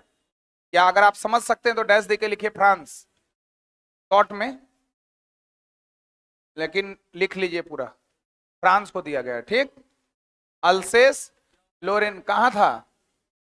जर्मनी में। किसको दिया? कौन दिया? कौन सा पार्ट? अल्सेस लोरेन। दूसरा पॉइंट लिखेगा इसमें, यूपेन मालमेडी, यहां लिख दे रहे हैं यूपेन मालमेडी। यूपेन मालमेडी। यूपेन जैसे यूक्रेन लिखते हैं ना, यूपेन मालमेडी। यूपेन मालमेडी किसको दिया? बेल्जियम को। यूपेन मालमेडी बेल्जियम को। बेल्जियम को। इसके अलावा पूर्वी जर्मनी, पूर्वी जर्मनी का कुछ पार्ट किसको दिया गया? पोलैंड को। पूर्वी जर्मनी का कुछ पार्ट पोलैंड को दिया। क्लियर? कौन सी संधि का परिणाम है ये? कब हुआ था ये? किसके किसके साथ हुआ था ये? जबरदस्ती कंधे पर लाद दिया गया किसको? और जर्मनी उस कारण कुछ क्षेत्रों का हिस्सा दूसरे देशों को दिया। जैसे फ्रांस को दिया कौन? अल्सेस। बेल्जियम को दिया कौन? यूपेन मालमेडी। ठीक है। और पूर्वी जर्मनी का कुछ क्षेत्र किसको? स्पष्ट है? चलिए अब सैन्य क्षमता की बात करेंगे। जर्मनी की सेना को सीमित कर दिया गया। जर्मनी की एज लिखना नहीं है, जो बहुत इंपॉर्टेंट होगा वो लिखा देंगे, सुनना है। जो जर्मनी की सेना थी उसको क्या कर दिया? आप बहुत ज्यादा सेना का विस्तार नहीं कर सकते। ये सारा कंट्रोल कर रहा है कौन? मित्र राष्ट्र, क्योंकि वही ना संधि किया कि हम जो बोलेंगे वो आपको करना होगा। तो जर्मनी की सेना को क्या कर दिया? सीमित कर दिया, और उसे निरस्त्रीकरण के लिए बाध्य किया। मतलब किसी भी प्रकार का अस्त्र शस्त्र रखने की जरूरत नहीं है। मतलब उसको कमजोर कर रहा है। किसको? आपका जैसे मान लीजिए कि हम हैं ब्रिटिश मित्र राष्ट्र और आप हैं धुरी राष्ट्र। अब हम दोनों के बीच मारपीट हुआ, जो भी हुआ संधि होगा, उस संधि का नाम है वर्साय की। उस संधि के द्वारा हुआ कि आप जो बोलेंगे तुमको करना पड़ेगा, भाई तुम हार गया है गेम। ठीक। अब उसको बोले तुम्हारा जो ये वाला जमीन है फ्रांस को दे दो, ये वाला जो जमीन है बेल्जियम को दे दो, ये वाला जमीन है पोलैंड को दे दो। दे दिया। अब तुम अपना ज्यादा सेना का विस्तार नहीं करेगा, एकदम आधा से आधा रखो, कम से कम रखो। जितना भी गोली बंदूक बारूद है सब क्या कर दो? हटा दो। किसी भी प्रकार का शस्त्र वगैरह ज्यादा मत रखो। कौन बोल रहा है? किसको बोल रहा है? इससे क्या हुआ, आर्थिक क्षतिपूर्ति बहुत सारा देखने को मिलेगा।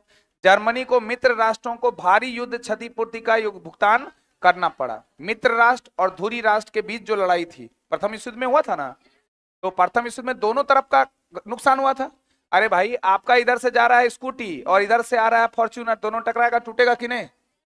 मानते हैं स्कूटी तो पूरा चकनाचूर हो जाएगा, लेकिन फॉर्च्यूनर का एक दो ग्लास तो तोड़िए देगा थोड़ा बहुत। तो दोनों बोलेगा ना कि लाओ भाई मेरा पैसा, ये भी बोलेगा लाओ मेरा पैसा। तो उसमें सबसे जो दबंग रहेगा फॉर्च्यूनर वाला, इसको ले लेगा कि नहीं पैसा? बोलेगा लाओ चल भाग यहाँ से, तेरा तो लाख वाला है, बोलेगा कि नहीं? बोलते ही नहीं है। तो यहाँ पर मित्र राष्ट्र और धुरी राष्ट्र में दबंगई किसका है? मित्र राष्ट्र का। नीचे कौन है? धुरी राष्ट्र। धुरी राष्ट्र से सब चीज मनवाने का प्रयास कर रहा है कौन? मित्र राष्ट्र। तो जर्मनी को मित्र राष्ट्रों को भारी युद्ध क्षतिपूर्ति का भुगतान करना पड़ा, जिससे उसकी अर्थव्यवस्था पर गंभीर प्रभाव पड़ा। जर्मनी को बोला गया कि देख मेरा तोड़ दिया है सब, ये सब फोड़ दिया है, सब हालत खराब कर दिया, जितना भी खर्चा हुआ है सबका खर्चा को क्या करो, पूरा करो। कौन पूरा करेगा? जर्मनी। तो जर्मनी की आर्थिक स्थिति अच्छी होगी ना, अच्छी होगी। तो जर्मनी की स्थिति क्या हो गई? खराब हो गई। क्लियर है? तो जर्मनी की आर्थिक स्थिति क्यों खराब हुई समझ में आ रहा है? क्योंकि अपने युद्ध क्षतिपूर्ति को पूरा करने के उद्देश्य से मित्र राष्ट्र यानी ब्रिटेन जो है जर्मनी को जबरदस्ती क्षतिपूर्ति करने का वादा करवा रहा है उससे, यही था ना। इसके बाद देखिए राष्ट्र संघ, क्योंकि जो मित्र राष्ट्र आया, ये जो मित्र राष्ट्र और धुरी राष्ट्र के बीच जो लड़ाई हुई, इस लड़ाई का कोई भी युद्ध होता है ना, वो बहुत घटिया परिणाम होता है उसका, क्योंकि बहुत सारे लोगों की उसमें क्या जाती है, जान जाती है। इसलिए हमेशा सोचना चाहिए कि संधि करके ही चीजों को क्या करें, आगे बढ़ाएं। तो प्रथम विश्व युद्ध जैसा घटना दोबारा ना घटे, इसलिए पूरे विश्व के लोग ये चीज सोचना शुरू कर दिया और उन्होंने एक यूनियन बनाया, एक संघ बनाया, जिसको इतिहास में राष्ट्र संघ का नाम दिया। क्या बोला? तो प्रथम विश्व युद्ध के बाद राष्ट्र संघ आया है या पहले? बाद ही ना आएगा, बाद ही ना आएगा। यानी जैसे ही प्रथम विश्व युद्ध हुआ, राष्ट्र संघ बना के तैयार करके, सुन लो भाई, अगर कोई भी लड़ाई करेगा तो यहाँ राष्ट्र संघ एक्शन लेगा, ठीक है। लेकिन लड़ाई फिर हो गया दूसरा विश्व युद्ध, कब? 1939 में। तो जो राष्ट्र संघ बनाया गया था जिस उद्देश्य से, वो उद्देश्य की पूर्ति हो पाई? क्योंकि दूसरा विश्व युद्ध फिर हो गया। तो जैसे ही दूसरा विश्व 1939 में हुआ, मतलब राष्ट्र संघ बेकार हो गया कि नहीं? राष्ट्र संघ का कोई काम रहा नहीं। तब बोला कि नहीं, अब फिर गलती हो गया, इसको थोड़ा और शक्ति दो। किसको? राष्ट्र संघ को, और पावरफुल की कंट्रोल कर पाए। तब वो राष्ट्र संघ के जगह पर बनाया संयुक्त राष्ट्र संघ, याद होगा।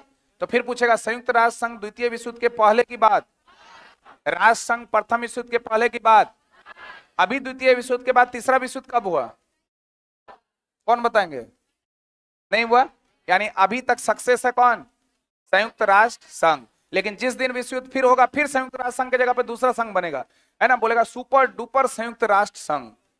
हो सकता है ऐसा बने, लेकिन अभी तक संयुक्त राष्ट्र संघ सक्सेस है कि अनसक्सेस? जब तक कि तीसरा युद्ध ना हो अभी तक वो सक्सेस है।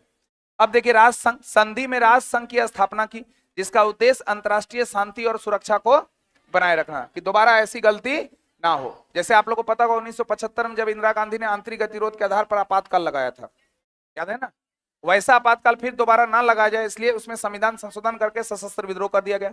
कर दिया ना, बोलते ही नहीं है। उसी तरह यहां से ऐसी घटनाएं ना घटे, उसके लिए बना दिया राष्ट्र संघ, ताकि पूरे अंतरराष्ट्रीय लेवल पर शांति और सुरक्षा जो है वो कायम रह सके। द्वितीय विश्व युद्ध का घटना देखिए, कई इतिहासकार मानते, इतिहासकारों का कहना है, ऐसा सोच है कि वर्साय की संधि की कठोर शर्तें था, जैसे जमीन को दूसरे देश को दे देना, जितना भी युद्ध में क्षति हुआ है उसको पूरा करना, ये सारा कर रहा है कौन? जर्मनी। अंदर अंदर उसको तो बहुत खुशी हो रहा होगा, खुशी हो रहा है, तो वो प्रतिशोध में क्या हो रहा है? भड़क रहा है। उसको क्या चाहिए? मौका। क्या चाहिए? मौका। जिस दिन मौका मिलेगा तोड़ देगा ब्रिटेन को, नहीं। तो जर्मनी में राष्ट्रवाद और असंतोष को क्या मिला? बढ़ावा। अब लोग, जर्मनी के लोग एक साथ जुट होने शुरू हो गए कि ये तो गलत बात है भाई, ऐसा नहीं होना चाहिए, ये हम लोगों के साथ इंसाफ नहीं हुआ है। सब लोग एक दूसरे के साथ मिलना क्या कर दिए? शुरू। ब्रिटेन सरकार या ब्रिटेन लोगों के प्रति या मित्र राष्ट्र के प्रति उनका असंतोष था और आपस में लोग मिलना शुरू कर दिए। जैसे आप लोग को मान लीजिए किसी तरह का, अभी हम किसी तरह को सजा दे दिए, किसी को टांग दिए ऊपर, मान लीजिए, ठीक, बोलिए ना हाँ। पहले बता देते हैं इसका वास्तविक जीवन से कोई लेना देना नहीं है, सभी पात्र काल्पनिक हैं। आप बोल सकते हैं जो बोलना है। मान लीजिए किसी को टांग दिए, तो आप लोग को अच्छा लगे खराब? आप ही लोग के दोस्त में से किसी को टांग दिया, अच्छा लगे खराब? तो अंदर अंदर बोलिएगा ना, मौका मिल जाए चंद्रा सर, फिर तो आपका स्कूटी उड़ाइए देंगे, नहीं बोलिएगा? नहीं बोलिएगा? तो ये जो बोल रहा है क्या, कि कई इतिहासकार मानते हैं कि वर्साय की संधि की कठोर शर्तों ने जर्मनी में राष्ट्रवाद और असंतोष को क्या दिया, बढ़ावा। अब जो उसको टांग दिया उससे लड़ाई भी हुआ था इन लोगों का, 10 लोगों का उससे क्या हुआ है, लड़ाई, लेकिन उसको टांग दिए तब भी उसके प्रति इनका सहानुभूति अच्छा हुआ खराब, ये तो गलत हुआ। हमसे तो लड़ाई हुआ था, 2 दिन पहले ही मारामारी हुआ था, मेरा पैसा भी लेके भाग गया हो, लेकिन ये गलत हुआ, उसको टांगना नहीं चाहिए था सर को, ये बोलेंगे कि नहीं। तो आपस में लोग मिलना शुरू करेगा कि नहीं, किसके खिलाफ, कहीं मिलेगा सर तो पकड़ा जाए, सही ना होगा। तो आपस में राष्ट्रवाद बढ़ा और मेरे प्रति आप लोगों का असंतोष बढ़ा, बढ़ेगा ना, यही चीज बोला। तो ये क्या क्या वर्साय की संधि करवाया प्रथम विश्व युद्ध के बाद, ये आपको देखने को मिला। थोड़ा बहुत कॉन्सेप्ट क्लियर हुआ, पक्का हुआ। कितने लोगों का हाथ उठाइए, ठीक है, बहुत अच्छा। कितना क्वेश्चन हम लोग अभी पढ़े हैं, ऐसे कितना नंबर क्वेश्चन चल रहा है, 1। ऐसे मेरा जो स्पीड है अभी 10 क्वेश्चन होता, लेकिन हुआ कितना, क्योंकि हमको भी लगा कि ये बहुत सारा नाम तो अब सुने ही नहीं होंगे, हमको लगा सब पढ़े हुए हैं, लेकिन पिछले क्लास में भी हमको ऐसा महसूस हो रहा है कि सब पार हो रहा है, यहां से कहां बाहर। अब वर्षा संधि आपको हल्का फुल्का समझ में आ गया होगा, आगे बढ़े क्या, पक्का। चलिए, अब कुछ चीजें आपको घर पे भी पढ़नी होगी सर, क्योंकि हम लोग यहाँ पर ये सिर्फ और सिर्फ SCERT को क्या कर रहे हैं, फोकस कर रहे हैं। अगला क्वेश्चन है, दूसरा नंबर क्वेश्चन है आज के क्लास का, कोई किसी को टेंशन है ना। जर्मनी के नीन शब्द, अब देखिए ये शब्द से कितने लोग परिचित हैं, हाथ उठाइए। अगर झूठ बोलिएगा तो कितना नंबर, नीन शब्द से रिलेटेड हाथ उठाइए, कितने लोग पता है क्या होता है। हाँ, गलत लिखा है, कितने लोगों को लग रहा है, हाथ उठाइए। जब जानकारी नहीं होता ना तो ऐसे लगता नहीं गलत लिखा है। जैसे आप पूछेगा A² + B² का फार्मूला क्या होता है, नहीं आता तो क्या बोलिएगा, गलत है। तराइन का तीसरा युद्ध कब हुआ था, 1215 में, लेकिन जिसको पता नहीं बोलेगा क्वेश्चन गलत है, कहीं किताब में हुआ ही नहीं है। कुछ लोग बोलेंगे तराइन का तीसरा युद्ध हुआ ही नहीं है, क्योंकि उनको जानकारी है ही नहीं। यही है विश्व इतिहास, क्योंकि हम लोग पढ़े कम हैं। नीन सत्य का मतलब होता है क्रूर, क्या होता है, क्रूर, क्या होता है, क्रूर। और जो जर्मनी के नेता लोग होते थे, जर्मनी के नेता या मार्गदर्शक, मार्गदर्शक, उसको एक शब्द से आइडेंटिफाइड किया जाता था, वो शब्द था क्या, फ्यूरर। तो फ्यूरर का मतलब ही होता है नेता, फ्यूरर का मतलब नेता, या फ्यूरर का मतलब मार्गदर्शक, फ्यूरर का मतलब मार्गदर्शक। लेकिन नेता कैसा, क्रूर, नेता कैसा, क्रूर, मार्गदर्शक वाला नेता, है ना। तो ये क्रूर नेता, क्रूर मार्गदर्शक, क्रूर नेता, क्रूर मार्गदर्शक, उसी को क्या बोल दिए, फ्यूरर। और यही फ्यूरर उपाधि दिया था किसको, हिटलर को। तो हिटलर का अन्य नाम क्या था, फ्यूरर, हिटलर का अन्य नाम फ्यूरर। फ्यूरर का मतलब क्रूर, फ्यूरर का मतलब क्रूर। तो क्रूर नेता था और क्रूर मार्गदर्शक था, क्रूर मतलब खतरनाक, कौन, फ्यूरर। तो हिटलर को क्या कहा गया है, फ्यूरर, लिख लीजिएगा, हिटलर को फ्यूरर का नाम दिया गया था, उपाधि था उसका फ्यूरर। अब फ्यूरर का मतलब ही होता है क्रूर, नेता, मार्गदर्शक। हिटलर का जो आत्मकथा था उसका नाम था मीन कैम्प, मेरा संघर्ष।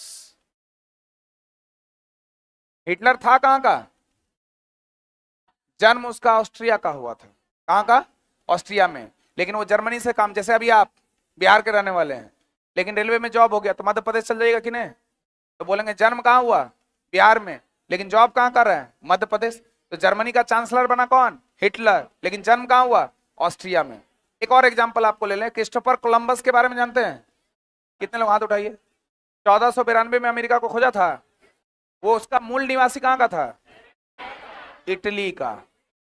देखे फंस गए आप लोग, मूल निवासी कहां का, इटली का। और ऐसे नागरिकता प्राप्त किया था किसका, स्पेन का। और उसमें 90% लोग जानते हैं स्पेन के नागरिक क्रिस्टोफर कोलंबस ने अमेरिका को 1492 ईस्वी में खोजा।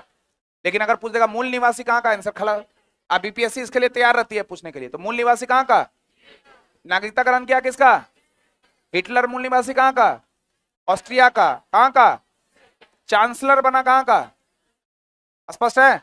अभी ऐसे इससे रिलेटेड और भी प्रश्न जो है वो आने वाले हैं, ठीक। मेरा पर्पस यही है कि एक एक पॉइंट को आपको क्या कर दें, समझा दे, क्योंकि अब हमको समझ में आ गया कि आप लोग पढ़े नहीं, कुछ भी नहीं पढ़े हैं।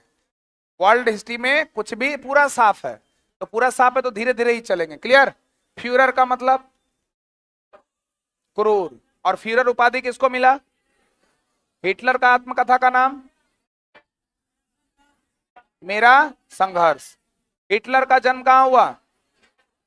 ऑस्ट्रिया, ऑस्ट्रेलिया नहीं बोल दीजिएगा, ऑस्ट्रिया। उसमें कमेंट दिख रहा है कि सिर्फ फोटो है? तो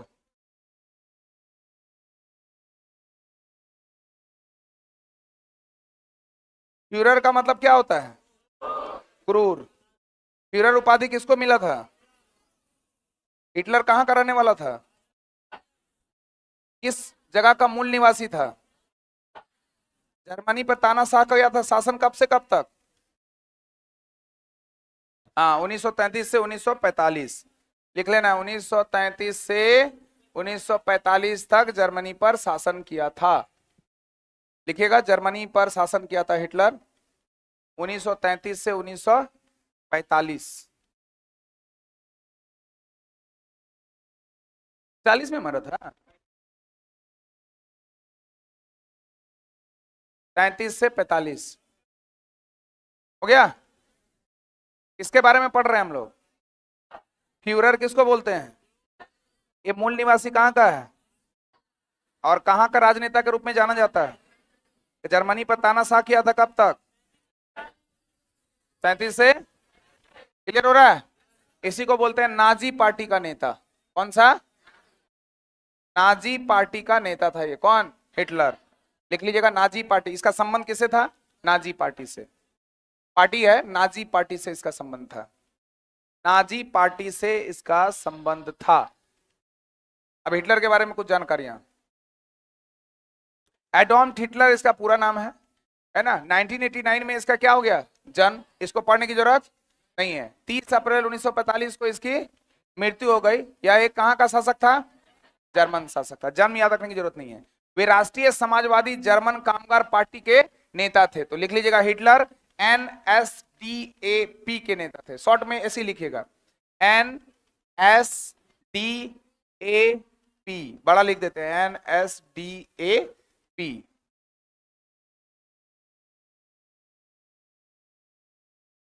हो गया, राष्ट्रीय समाजवादी जर्मन कामगार पार्टी। शॉर्ट में बोलेंगे NSDAP। बहुत ज्यादा इंपॉर्टेंट नहीं है, लेकिन हो सकता है वो कोरिलेट करके एक आध क्वेश्चन ऐसा पूछ दे।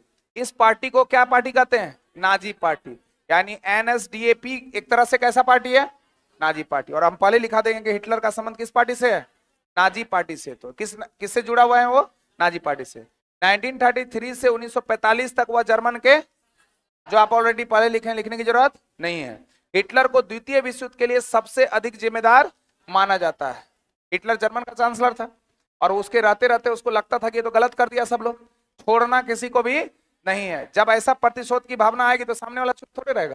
आप एक मारेगा, दो मारेगा, तो शक्ति का यहाँ पर क्या हो जाएगा? प्रदर्शन। और वही शक्ति का प्रदर्शन विश्व युद्ध का कारण बना। प्रतिस्पर्धा का होता, हम ही आगे, हम ही आगे। जैसे अभी चल रहा था रशिया और यूक्रेन का, रूस और यूक्रेन का चल रहा था।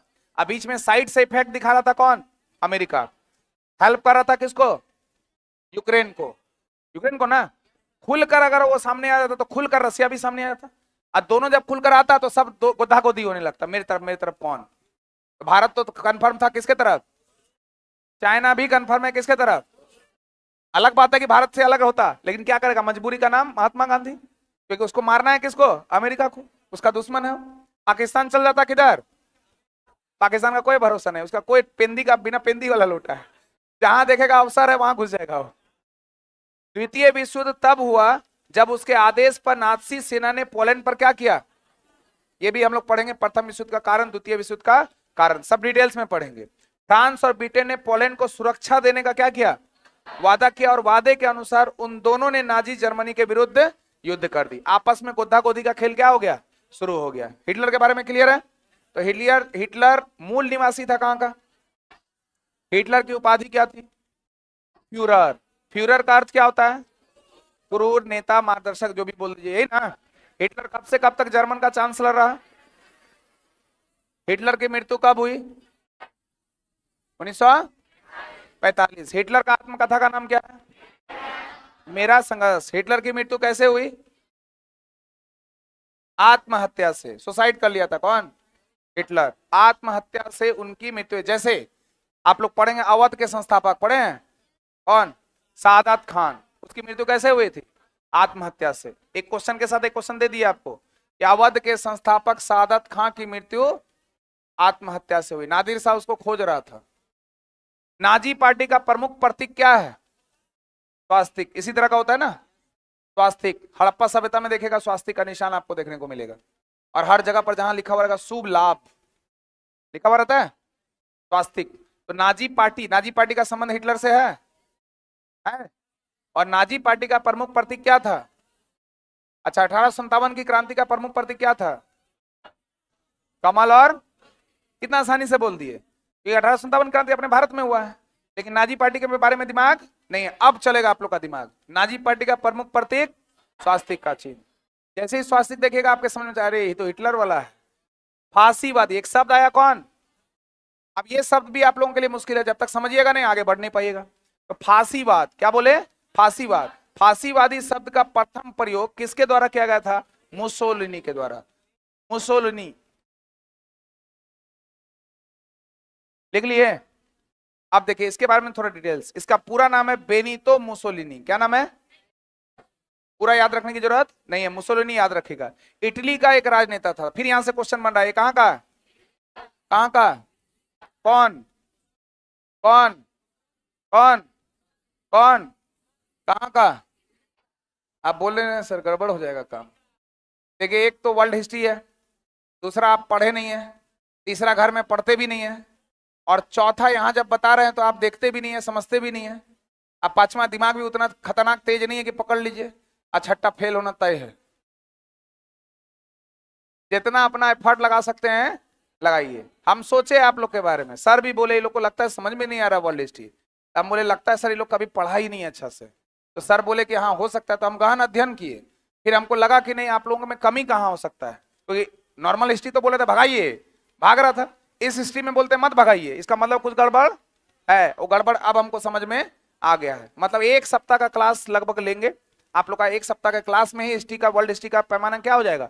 बदल जाएगा। बस ध्यान से क्या करना है? सुनना है। जब बोलने तो बोलना है। मुसोलिनी कहाँ का? इटली का, जिसने राष्ट्रीय फासिस्ट पार्टी का नेतृत्व किया था। कौन पार्टी? यही पार्टी को हम लोग बोल दिए क्या? फांसीवाद। और इसीलिए फांसीवाद का संबंध किससे? और मुसोलिनी था कहाँ का? जब यूरोप का देखिएगा महादेश, उसका वो पिक्चर देखिएगा तो उसमें इटली जो है एक प्रकार का प्रायद्वीप है। कैसा है? ज्योग्राफी में ऐसा क्वेश्चन आ सकता है कि इटली एक प्रकार का कैसा देश है? प्रायद्वीप। प्रायद्वीप का मतलब होता है जो तीन ओर से पानी से घिरा हुआ हो। राष्ट्रीय फासिस्ट पार्टी का नेतृत्व किया। वह फांसीवाद के दर्शन की नींव रखने वालों में से प्रमुख व्यक्ति था। कौन? मुसोलिनी। कहां का? इटली का। उसने दूसरे विश्व युद्ध में एक्सिस समूह में मिलकर युद्ध किया। वे हिटलर के निकटतम राजनीतिज्ञ थे। अब सवाल उठता है कि सर फांसीवाद का मतलब क्या हुआ? तो लिखिए फांसीवाद।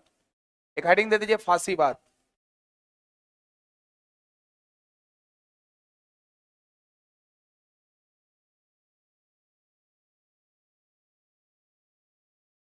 लिखे लिखे।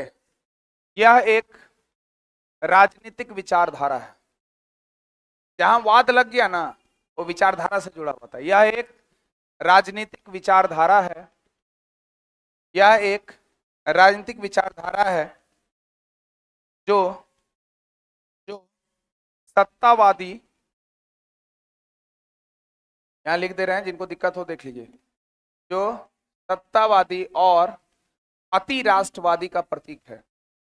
जो सत्तावादी, यहां लिख दिए, सत्तावादी और अति राष्ट्रवाद का प्रतीक है। अति राष्ट्रवाद, वे भी लिख दें, अति राष्ट्रवादी का प्रतीक है। ठीक।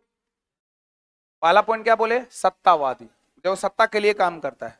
दूसरा क्या बोले? अति राष्ट्रवादी, मतलब ज्यादा ही अपने देश के प्रति प्रेम दिखाएगा। मतलब कि यहां पर इसमें कुछ ना कुछ दिखेगा निरंकुश की भावना। कौन सी भावना? फिर लिखेगा फांसीवाद में, पॉइंट देख लिखेगा फांसीवाद में तानाशाही शासन होता है। वही निरंकुश था। तानाशाही लिख लीजिएगा, तानाशाही, तानाशाही शासन होता है। फांसीवाद में तानाशाही शासन होता है।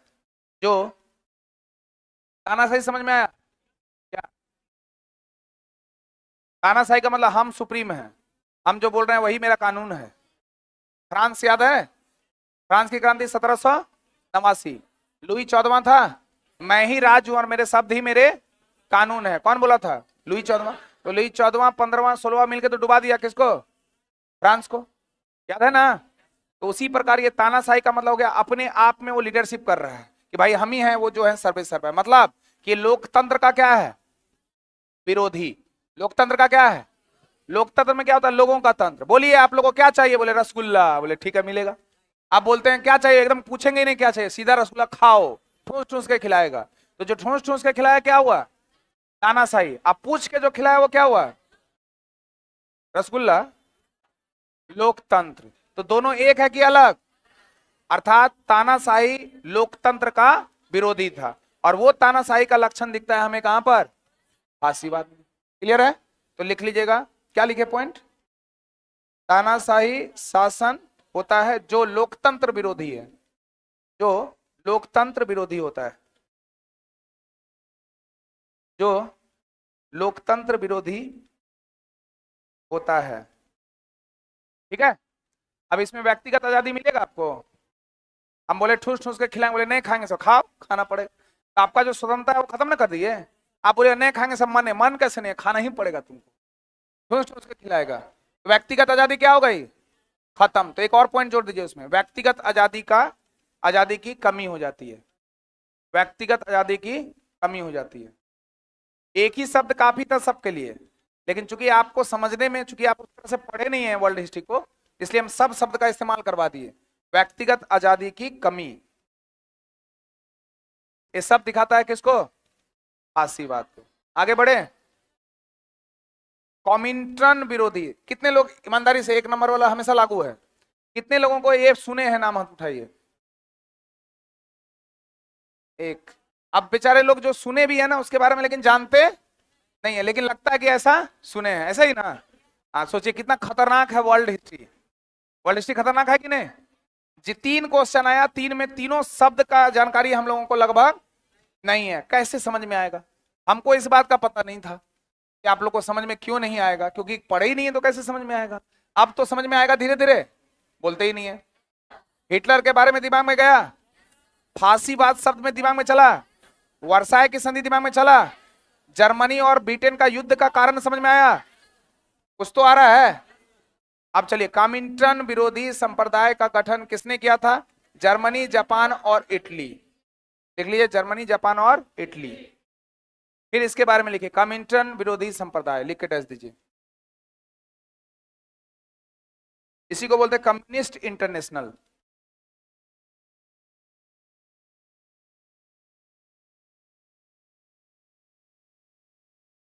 लिख दें, लिख लीजिएगा। कम्युनिस्ट कहां लिखा हुआ है? ये थोड़े, ये तो लिखा हुआ है कम्युनिस्ट इंटरनेशनल। कॉमिंटर्न है ना? कॉमिंटर्न विरोधी संप्रदाय का गठन किसने किया था? जर्मनी, जापान और इटली। तो अब ये समझ में आएगा ना, कॉमिंटर्न विरोधी संप्रदाय का गठन यानी कॉमिंटर्न कुछ होगा।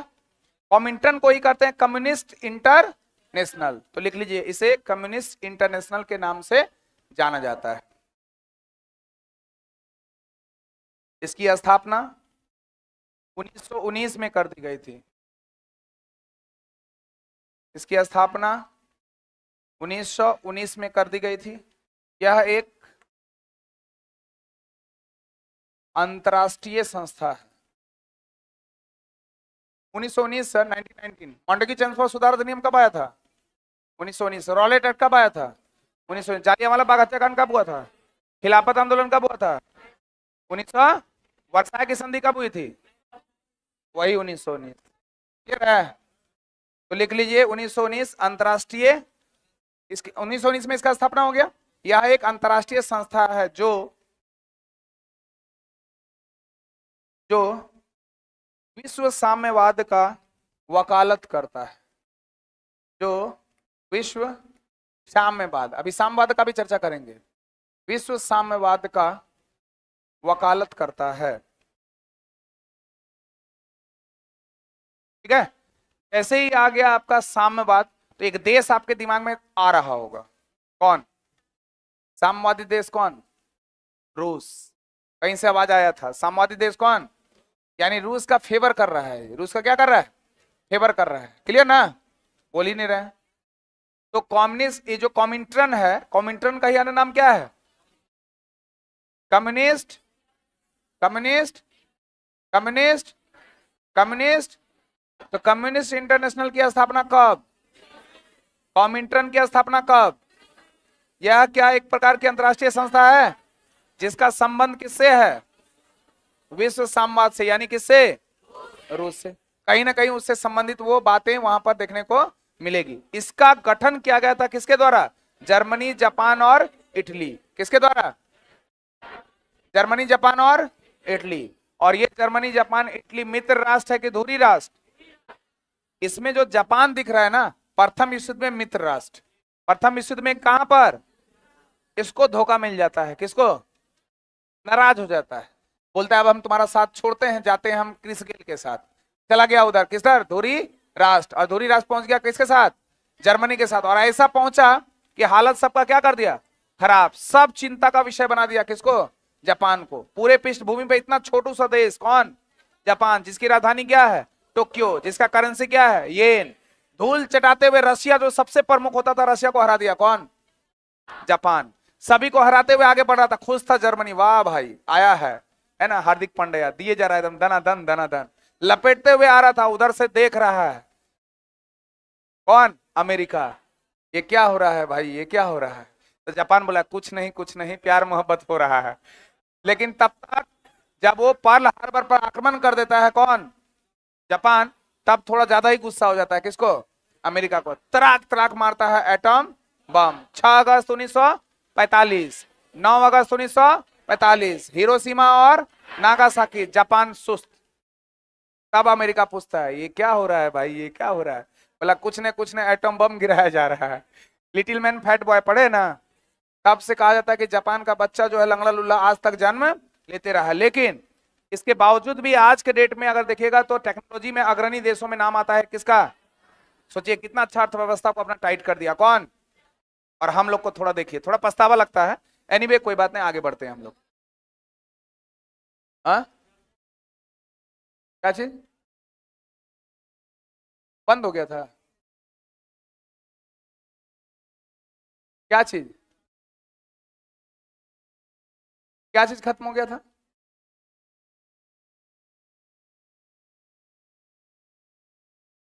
समझ नहीं पाए हम आपका बात,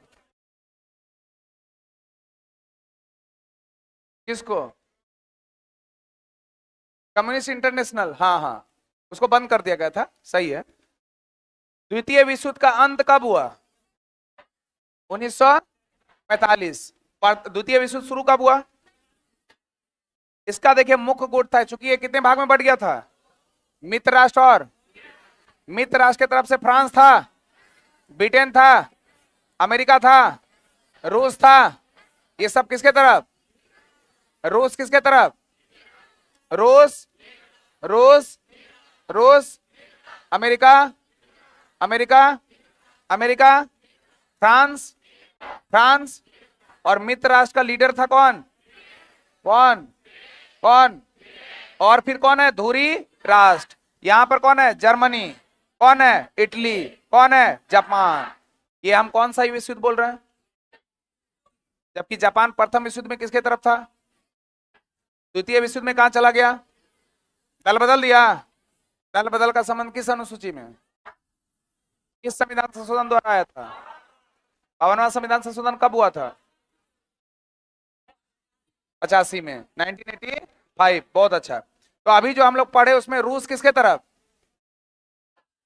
मित्र राष्ट्र, रूस, रूस, ब्रिटेन, वो तो लीडर ही था, Britain, Britain, America, America, America, France, France, France, Japan, Japan, Japan, Italy, Italy, Italy, Germany, Germany. तो मित्र राष्ट्र का नेतृत्व कौन, धुरी राष्ट्र का नेतृत्व कौन, बाद में और भी कई देश मिलते चले गए, लेकिन मुख्य मुख्य देशों का लिस्ट हम आपको लिखाए हैं, जैसे ऑस्ट्रिया, हंगरी, तुर्की, ये सब भी इसमें सम्मिलित होगा। इसकी शुरुआत हुई थी 1 सितंबर 1939। लिख लीजिएगा, डेट पूछ सकता है। प्रारंभ हुआ था ये 1 सितंबर 1939 को। और कैसे? जर्मनी द्वारा पोलैंड पर आक्रमण। ये विश्व युद्ध का क्या बना? कारण बना, जब जर्मनी के द्वारा पोलैंड पर क्या कर दिया गया? आक्रमण कर दिया गया। 1 सितंबर 1939 को जर्मनी द्वारा पोलैंड पर आक्रमण, जो द्वितीय विश्व युद्ध का एक कारण बनकर आया, इमीडिएट काउज बन गया, तत्कालिक कारण के रूप में। 1 सितंबर 1939, 1939, 1 सितंबर 1939 को जर्मनी द्वारा पोलैंड पर आक्रमण कर दिया गया। ये गुट लिख लिया है ना, मित्र राष्ट्र धुरी राष्ट्र का, लिख लीजिए। हमको पता है, अभी तो याद है क्लास में, 2 दिन बाद दिमाग से क्या होगा? निकल जाएगा। मित्र राष्ट्र के तरफ से जो सबसे ज्यादा इंपोर्टेंट, जैसे रसिया पहले आ जाएगा, अमेरिका पहले आ जाएगा, और उसका लीडर ही है कौन? ब्रिटेन। इसके अलावा फ्रांस हो गया, इधर काम खत्म। धुरी राष्ट्र में आएगा तो जर्मनी उसका लीडर है, जापान उसके साथ है, और एक हो गया कौन? हो गया खत्म। अपने से ही लिख लीजिएगा आप लोग। इसका शुरुआत हुआ था 1 सितंबर 1939, 1 सितंबर 1939 जर्मनी का पोलैंड पर आक्रमण। इसकी समाप्ति हुई 2 सितंबर, कितना अच्छा याद रखने में, 1 सितंबर 2 सितंबर, 2 सितंबर 1945। ये 39 से 45 में कोई टेंशन है? ये सदा सर्वदा याद रहेगा। सिर्फ यहां ध्यान रखना, 1 सितंबर 2 सितंबर को जापान के आत्मसमर्पण के साथ कहानी क्या हो गया? खत्म। क्योंकि सब एकदम हार्दिक पांड्या बना हुआ था। कौन? जापान। सबको नेस्तनाबूद करते हुए, मारते हुए। और वही वो समय था जहां पर भारत का भी खेल खेल हो रहा था, जब जापान आक्रमण करने के लिए पहुंच रहा था। कहां? अमेरिका। मतलब अमेरिका इसलिए क्योंकि उसको, अमेरिका को लग रहा था कि हमारी तरफ आने वाला है, लेकिन जहां जहां ब्रिटेन का गुलाम था, जहां जहां ब्रिटेन का आधिपत्य है, जहां जहां राष्ट्रमंडल है ब्रिटेन का, उसको खत्म करेगा कौन? जापान। जापान को भारत से कोई दुश्मनी, जापान को अमेरिका से कोई दुश्मनी, जापान को ब्रिटेन से कोई दुश्मनी नहीं है। सब। हाँ हाँ हाँ, पीछे देखिए सो रही है। छुपने से क्या होगा? पकड़े गए हैं, सोना नहीं है। नींद आ रहा है तो अपने साथ क्या रखिए? पानी, या आजकल तो गर्मी आ रहा है, ग्लूकोज ग्लूकोज घोल के रखिए। और ज्यादा हो, दिक्कत हो तो सत्तुआ घोल के लाइए। नहीं, आप पूरा नींबू मुंह प्याज वाज बादाम उदाम धनिया पत्ता मिला के एकदम चटनी उटनी क्या, और उसके बाद थोड़ा थोड़ा करके पीते रहे। हा, नहीं मजा आएगा। गर्मी में सब लुढ़कने लगता है तुरंत, लड़कियां ज्यादा, थोड़ा हिसाब से पानी पीते रहेगा, आते आते बेहोश हो जाता है तुरंत, फिर उसको बाहर नहीं। लड़का लोग भी गिरने लगा आजकल, आजकल लड़का का रेशियो ज्यादा हो गया है। क्लास में देखे 3-4 लड़का फिट हो गया था, 2 लड़की और 3-4 लड़का साथ फिट हो गया था। अब देखते हैं आप इस बार कौन होता है। चलिए आगे बढ़े। द्वितीय विश्व युद्ध किसके किसके साथ? द्वितीय विश्व युद्ध का प्रारंभ कब हुआ था? द्वितीय विश्व युद्ध समाप्त कब हुआ था? मित्र राष्ट्र का नेतृत्व करता कौन था? धुरी राष्ट्र का कौन था? जापान प्रथम विश्व युद्ध में किसके तरफ था? मित्र राष्ट्र। धुरी आया था कहीं से आंसर, किसके तरफ से था? और द्वितीय विश्व युद्ध में किसके तरफ चला गया? क्लियर है? क्या कारण था कि दूसरा विश्व युद्ध का शुरुआत हुआ था? जर्मनी का पोलैंड पर। एग्जाम वाला आपके दिमाग को वॉच करने का प्रयास करेगा, वो लिखेगा पोलैंड का जर्मनी पर आक्रमण, तो आपको लगा जर्मनी पोलैंड तो यही है, मार दो आंसर। नहीं, जर्मनी का पोलैंड पर आक्रमण, यानी जर्मनी आक्रमण किया था किस पर? पोलैंड पर। क्लियर है? तो आज की सभा हम लोग यहीं पर समाप्त करते हैं। आज मात्र कितना क्वेश्चन हुआ? अच्छा, 1 मिनट, एक विशेष सूचना, एक विशेष सूचना 1 मिनट के लिए ले लेते हैं। हमारा एक क्लास चलता था पहले एनसीईआरटी एससीईआरटी का, जिसको हम कुछ समय के कारण, अभाव के कारण उसको रोक दिए थे। वो एनसीईआरटी एससीईआरटी करंट अफेयर्स के 7 क्लास चलेगा, 1 अप्रैल से शुरू हो रहा है, और वो है सुबह 7 बजे से। यूट्यूब पर चलेगा, बिल्कुल फ्री है। और ऑफलाइन क्लास का जो आपको पेपर वगैरह दिया जाएगा, उसका कुछ चार्जेस लिया जाएगा, कितना नीचे जाके आप पूछ सकते हैं, विशेष जानकारी आप नीचे ले सकते हैं। ठीक है? और ऑनलाइन बिल्कुल फ्री है, टेस्ट और क्लास दोनों होगा। जैसे करंट अफेयर्स के बारे में समझाया जाएगा और कुछ प्रश्न का टेस्ट लिया जाएगा। ठीक है? कल फिर चर्चा करेंगे इसके बारे में।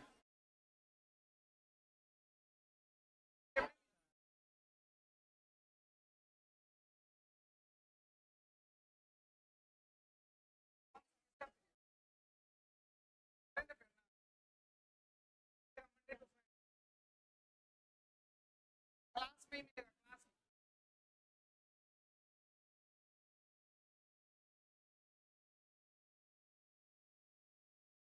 ऑनलाइन वाले को किसी तरह की समस्या है जल्दी से बोलिए।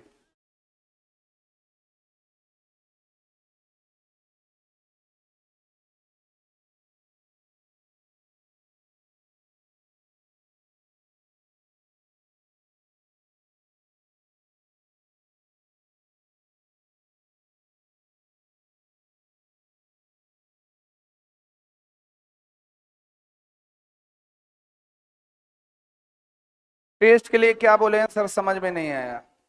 टेस्ट के लिए बोले कि 1 अप्रैल से आप लोगों का टेस्ट सीरीज शुरू हो रहा है, जिसमें एनसीईआरटी एससीईआरटी पर आधारित प्रश्न होंगे, जिसमें history, geography, polity, economics, Bihar special और करंट अफेयर्स सारे प्रश्न को सम्मिलित किया जाएगा। सुबह 7 बजे से यूट्यूब पे क्लास होगी, इसका कोई भी चार्जेस नहीं है, और ये ऑफलाइन में भी सुविधा है। हाँ ऑफलाइन, नीचे जाकर पूछे बताएंगे वो सब। अब समझ में आया ऑनलाइन वालों?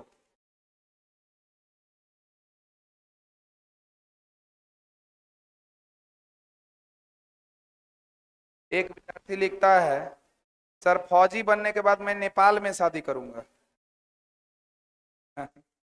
वाह, बिरजू ब्लास्टर।